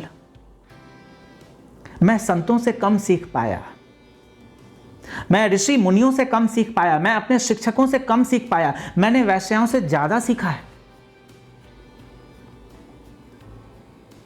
मैंने ज़्यादा सीखा है, मैंने 3-4 वर्ष उनसे बहुत सीखा। मैंने उनकी किताबें पढ़ी हैं, उनके संस्मरण पढ़े हैं, उनके इंटरव्यूज देखे हैं, और मुझे ऐसा लगा ऋषि मुनि में परमात्मा उतरता हो ठीक बात है, अलग बात, लेकिन उनमें देर से उतरता हो, जल्दी उतरता हो, इससे मुझे फर्क नहीं पड़ता। लेकिन मैं जिस पॉर्न स्टार को देख रहा हूं और उसकी बातें सुन पा रहा हूं, इसमें परमात्मा उतर चुका है, मैं उसी परमात्मा को सुन रहा हूं। आप जानते हैं, आपने पूछा है कि परिवार में असंतोष क्यों है, खालीपन क्यों है, सूनापन क्यों है? क्योंकि आप अहंकार से भरे हुए हैं। मैं बिल्कुल आपको टारगेट नहीं कर रहा, मैं एक उदाहरण के तौर पर बता रहा हूं कि आप अहंकार से भरे हुए हैं, आप अहंकार से भरे हुए हैं, सारे लोग अहंकार से भरे हुए हैं, इसीलिए असंतुष्ट हैं। मैं आपको एक उदाहरण देकर समझाऊं। आपने बहुत बड़ी अभिनेत्री सनी लियोनी का नाम सुना होगा, पहले पॉर्न स्टार रह चुकी। उनकी नग्न तस्वीरें, नग्न वीडियोज अवेलेबल हैं इंटरनेट पर, अभी भी, कोई समस्या की बात नहीं। आपने सुना है उनके अपने बच्चे नहीं हैं, जहां तक मैंने सुना है उनके अपने बच्चे नहीं, उन्होंने अडॉप्ट किया है। कुछ बच्चों को उन्होंने गोद लिया है, सनी लियोनी ने, जो कि एक पॉर्न स्टार रह चुकी हैं, जिसको हिंदी में लोग वैश्या कह सकते हैं। वो बच्चों को गोद लेती हैं, उनको पालती हैं, उनके साथ खेलती हैं, उनका पालन पोषण करती हैं, उन्हें शिक्षा देती हैं। आप जानते हैं अधिकतर लोगों की जब शादियां हो जाती हैं, जब एक कपल बन जाता है, जब एक परिवार बन जाता है, तो परिवार थोपता है ये निर्णय और ये जिम्मेदारी बेटे पर, अपनी बहू पर, कि अपने बच्चे खुद पैदा करें और कोशिश करें कि लड़के पैदा हों, लड़कियां पैदा ना हो जाएं। लड़के ज़्यादा प्रॉफिटेबल होते हैं ना, उनसे ज़्यादा प्रॉफिट, उनसे ज़्यादा मुनाफा कमाया जा सकता है। वो भी नौकरी करेंगे, दहेज भी देना नहीं पड़ेगा, सब तुम्हारा बनाया हुआ गोरख धंधा है और तुम ही उसमें फंसते चले जाते हो और फिर तुम ही अपना सिर पीट कर बैठ जाते हो। तुम अपने बच्चे पैदा करना चाहते हो। अनाथालय में हजारों लाखों बच्चे मौजूद हैं, अमेरिका में भी होंगे अनाथालय, ऐसा नहीं है, पूरी दुनिया में अनाथालय है। कहाँ नहीं है, डेवलप्ड कंट्री हो या फिर डेवलपिंग कंट्री हो, वो विकसित देश हो या विकासशील देश हो, डेवलप्ड या डेवलपिंग, विकसित या विकासशील, अनाथालय तो हैं, ऑर्फेनेजेस तो हैं, अनाथ बच्चे मौजूद तो हैं। जब इतने अनाथ बच्चे समाज में मौजूद हैं और उनके माता पिता उनको प्रेम नहीं देते हैं, नहीं देने वाले हैं, मौजूद ही नहीं है, तो दे कैसे सकते हैं? फिर उनको अडॉप्ट करने में समस्या क्या है? और अपने बच्चे ही पैदा करे, इसकी अनिवार्यता क्या है उत्पल?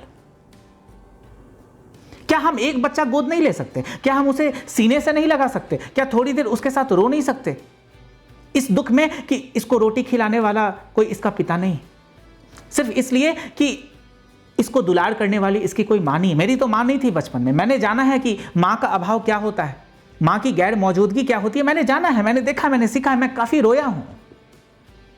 मेरी आंखें आंसुओं से भीगी आंखें हैं, मेरे काफी तकिए गीले हो जाते थे बचपन में। मैं मां को याद करता था, देखता था, सुनता था, अपनी यादों में, अपनी कल्पनाओं में मां की तस्वीर करता था। मुझे तो तस्वीर भी कभी कभी ठीक से याद नहीं होती थी, क्योंकि बहुत पुरानी बात, हल्की एक धुंधली तस्वीर बाकी रह जाती थी, अभी भी एक धुंधली तस्वीर बाकी रह जाती।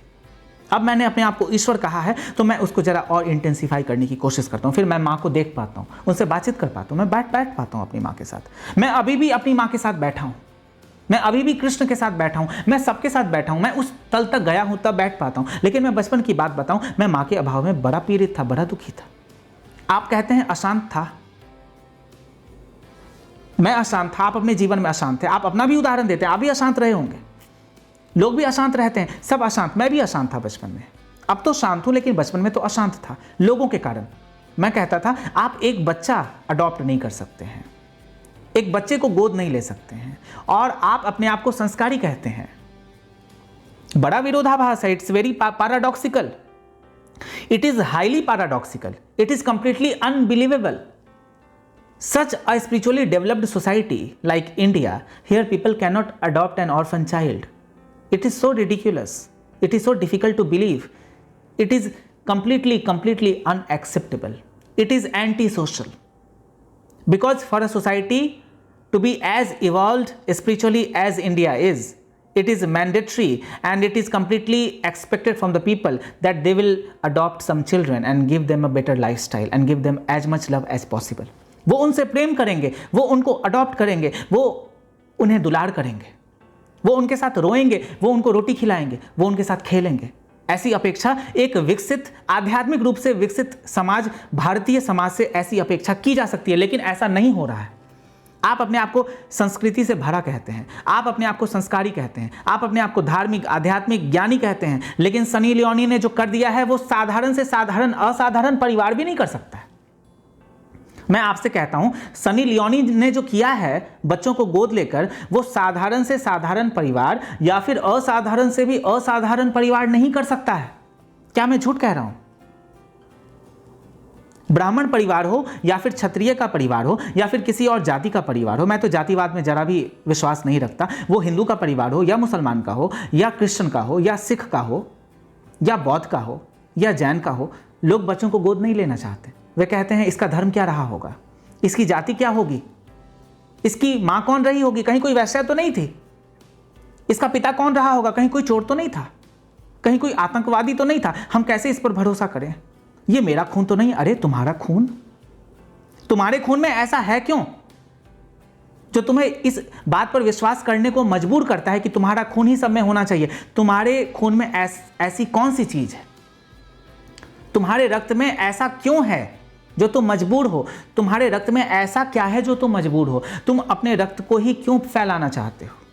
तुम्हारे रक्त में बात क्या है? तुम में तो कोई बात नहीं, तुम्हारे रक्त में क्या बात होगी? रक्त केवल जीवन का साधन है, वो प्राण शक्ति है, इससे ज्यादा कुछ भी नहीं है। तुम अपने रक्त को कहां कहां फैलाओगे?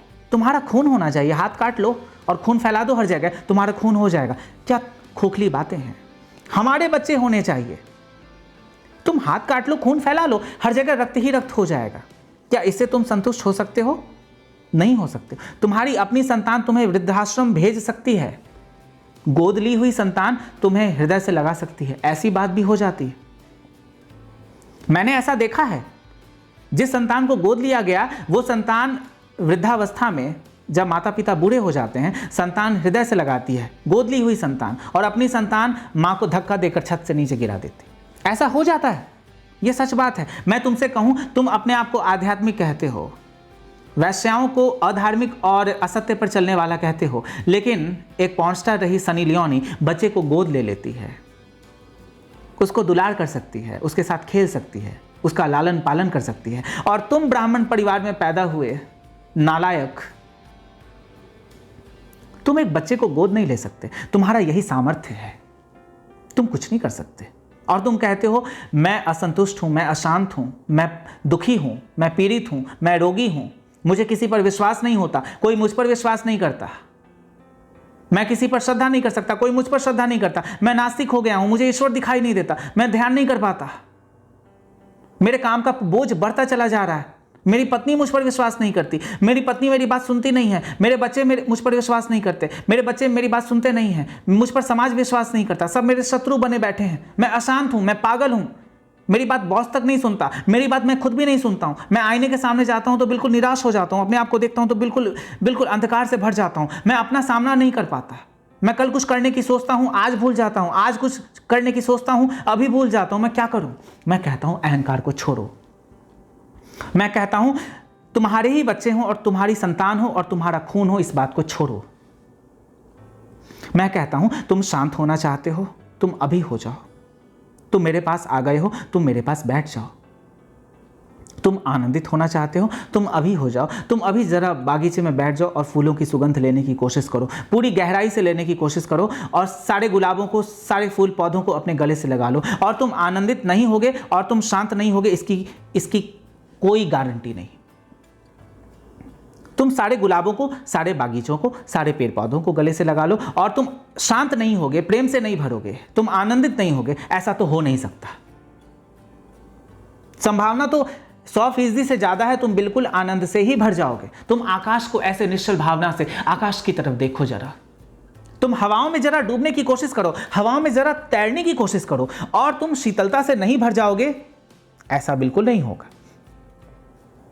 बिल्कुल तुम शीतलता से भरोगे। तुम चंद्रमा को देखो जरा, चंद्रमा का प्रकाश, चंद्रमा की शीतलता, चंद्रमा का सौंदर्य देखो जरा, और तुम ईश्वर से नहीं भर जाओगे। तुम मुझसे कहना कि मैं नहीं भर पाता हूं, बिल्कुल भरोगे।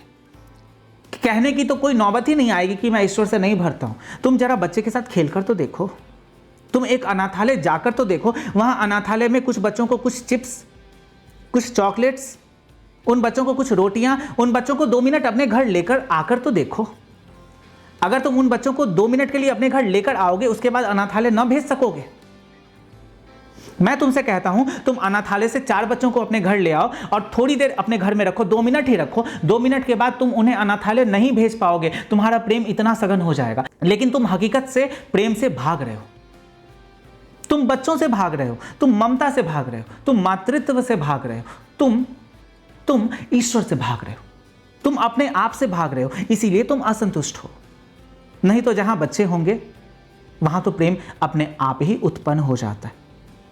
फिर अनाथालय का कोई अस्तित्व रह नहीं जाता, फिर केवल और केवल परिवार का अस्तित्व बच जाता है। आप विवाहित हों या विवाहित ना हो, इससे कोई फर्क नहीं पड़ता। आप सिर्फ और सिर्फ प्रेम से भरें, इससे फर्क पड़ता है। आप सिर्फ और सिर्फ प्रेम से भरें, इससे फर्क पड़ता है। विवाहित अविवाहित होने की आवश्यकता नहीं है। आप जो करना चाहें अपने जीवन में करें, लेकिन ममता से भरें, प्रेम से भरें, ध्यान से भरें, ईश्वर से भरें।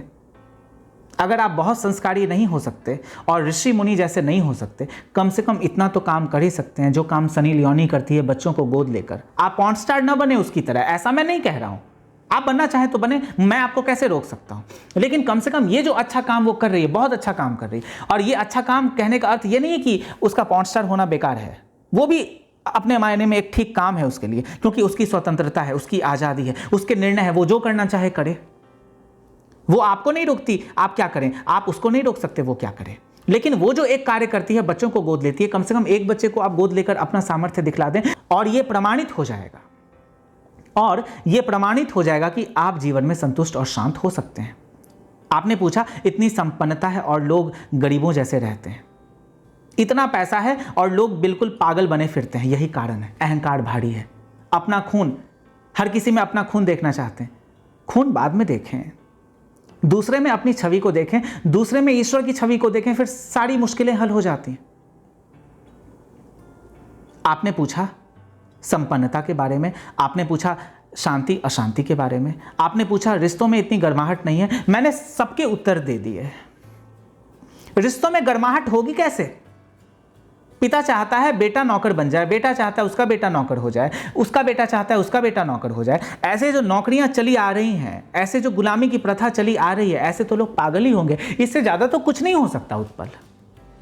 और अमेरिका ज़्यादा तेज गति से पागल हो रहा है, भारत भी उसका अनुसरण कर रहा है।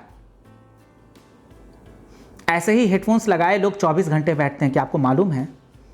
लोग काम करते हैं, 24 घंटे काम करते हैं। अमेरिका में ऐसी कंपनीज हैं, फेसबुक है, गूगल है, अमेजन है, एप्पल है, ऐसी कंपनीज है जहां इंजीनियर्स 24 घंटे 18 घंटे बैठकर काम करते हैं।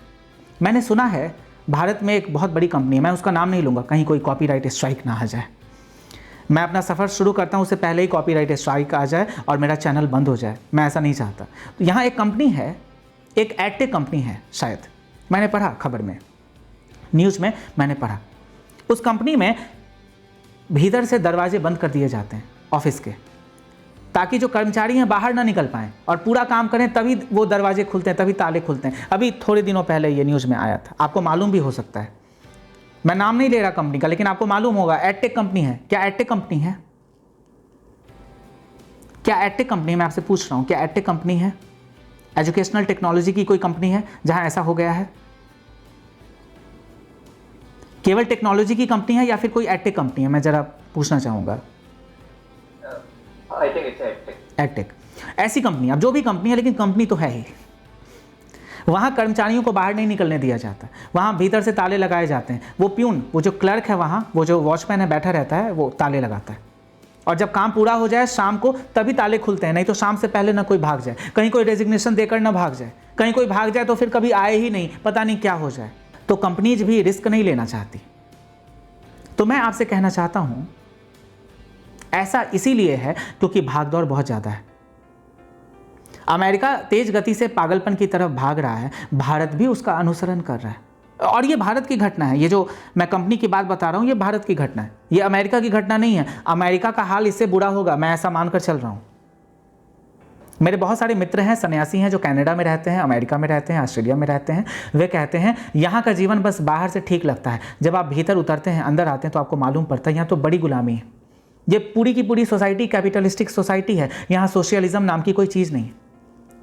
यहाँ लोगों को केवल एसेट माना जाता है, केवल कैपिटल का सोर्स माना जाता है। यहाँ लोगों को केवल पैसों के मामले में तौला जाता है, आंका जाता है। यहाँ भावनाओं की कद्र नहीं होती, सम्मान नहीं होता। वहाँ प्रेम का बड़ा लोप है, प्रेम की बड़ी कमी। मैं कहता हूँ अमेरिका में जो परिवार के संबंध हैं, अमेरिका में जो पारिवारिक व्यवस्था है, जहाँ बच्चे 17-18 वर्ष की उम्र में पिता और माता से दूर चले जाते हैं, 17-18 वर्ष की उम्र में परिवार से दूर चले जाते हैं, कम से कम ऐसा भारत में ना हो तो रहा है, लेकिन ऐसा हो नहीं। मैं ऐसा चाहता हूँ माता पिता बच्चों के साथ रहें। मैंने शुरुआत में एक बात कही थी, मैं पूरा ना कर सका। मैं कहता था अगर परिवार में 4 लोग हैं या परिवार में 10 लोग हैं, एक ही घर में रहें। अनेक घर बनाने की आवश्यकता नहीं है, एक घर काफ़ी है, एक घर काफ़ी। हर कोई अपना अपना घर बनाएगा, संसाधनों का खर्च होगा, ग्रीन हाउस गैस एमिशंस होंगे, बहुत कुछ होगा। एक साथ रहें, टुगेदरनेस में बिलीव करें, सबके साथ होने में विश्वास रखें, एकता में विश्वास रखें, प्रेम में, भक्ति में विश्वास रखें। कोई अलग अलग घर ना बनाए।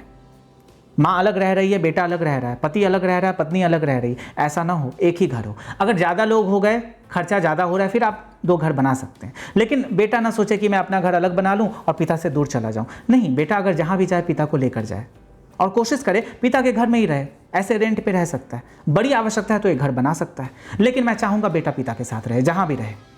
और दूसरा घर बना ले तो पहले घर को आप बेच सकते हैं, वो कहीं और कोई और उसमें रह लेंगे। रेंट पर दे सकते हैं, बेचना नहीं है, यादें जुड़ी हुई हैं तो रेंट पर दे दें, लेकिन रहते तो एक ही जगह हैं। एक ही घर का उपयोग करें, 1000 घर ना बनाएं और बाकी घरों को ताले ना लगा दें और आप एक घर में रहें। ऐसा ना करें। आपने कहा लोग अशांत हैं, लोग शांत कैसे हो सकते हैं? ध्यान से हो सकते हैं। आपने कहा लोग संपन्न हैं और गरीबों की तरह रहते हैं और बिल्कुल प्रेम का लोप है, प्रेम की बड़ी कमी जीवन में। मैं कहता हूँ बिल्कुल प्रेम से भरें, भक्ति से भरें, ध्यान करें, केंद्र में ईश्वर को रखें और स्वयं पर श्रद्धा करें, सब ठीक हो जाता है। आप कहते हैं इतनी संपन्नता है लेकिन इतना असंतोष है, इतना पैसा है लेकिन इतना असंतोष है, इतना कुछ है लेकिन रिश्तों में गर्माहट नहीं है। एक ही तरीका है, सबको हृदय से लगा लें। मुश्किल है ये दौर कि इन रिश्तों का मुझे पता नहीं, चल रहा हूं मैं तुम्हारी मोहब्बत में ऐ यार, मुझे तुम्हारी तस्वीर का पता नहीं। मेरा इरादा है तुम्हें गले से लगा लूं मैं आज रात, तुम मेरी करवटों में एक करवट बन जाओ ऐ दोस्त, तुम मेरी करवटों में एक करवट बन जाओ ऐ दोस्त, मेरा बिस्तर तुम्हारे बिना सूना सूना है। मेरी रातों का मालूम मुझे नहीं, मेरे ख्वाबों का मालूम मुझे नहीं, मैं तुम्हें देख रहा हूँ आहिस्ता आहिस्ता ऐ मेरे यार, मैं तुम्हें देखता रहूँ, मैं तुम्हें देखता रहूँ, मैं तुम्हें देखता रहूँ। मेरी आंखों के आंसू जरा गिन सको तो गिनो, मैं तुम्हारे इंतज़ार में पागल। मेरी फिराक मोहब्बत पर भरोसा करो ऐ मेरे यार, कि मैंने तुम्हारे सिवा कभी किसी और को देखा तो नहीं।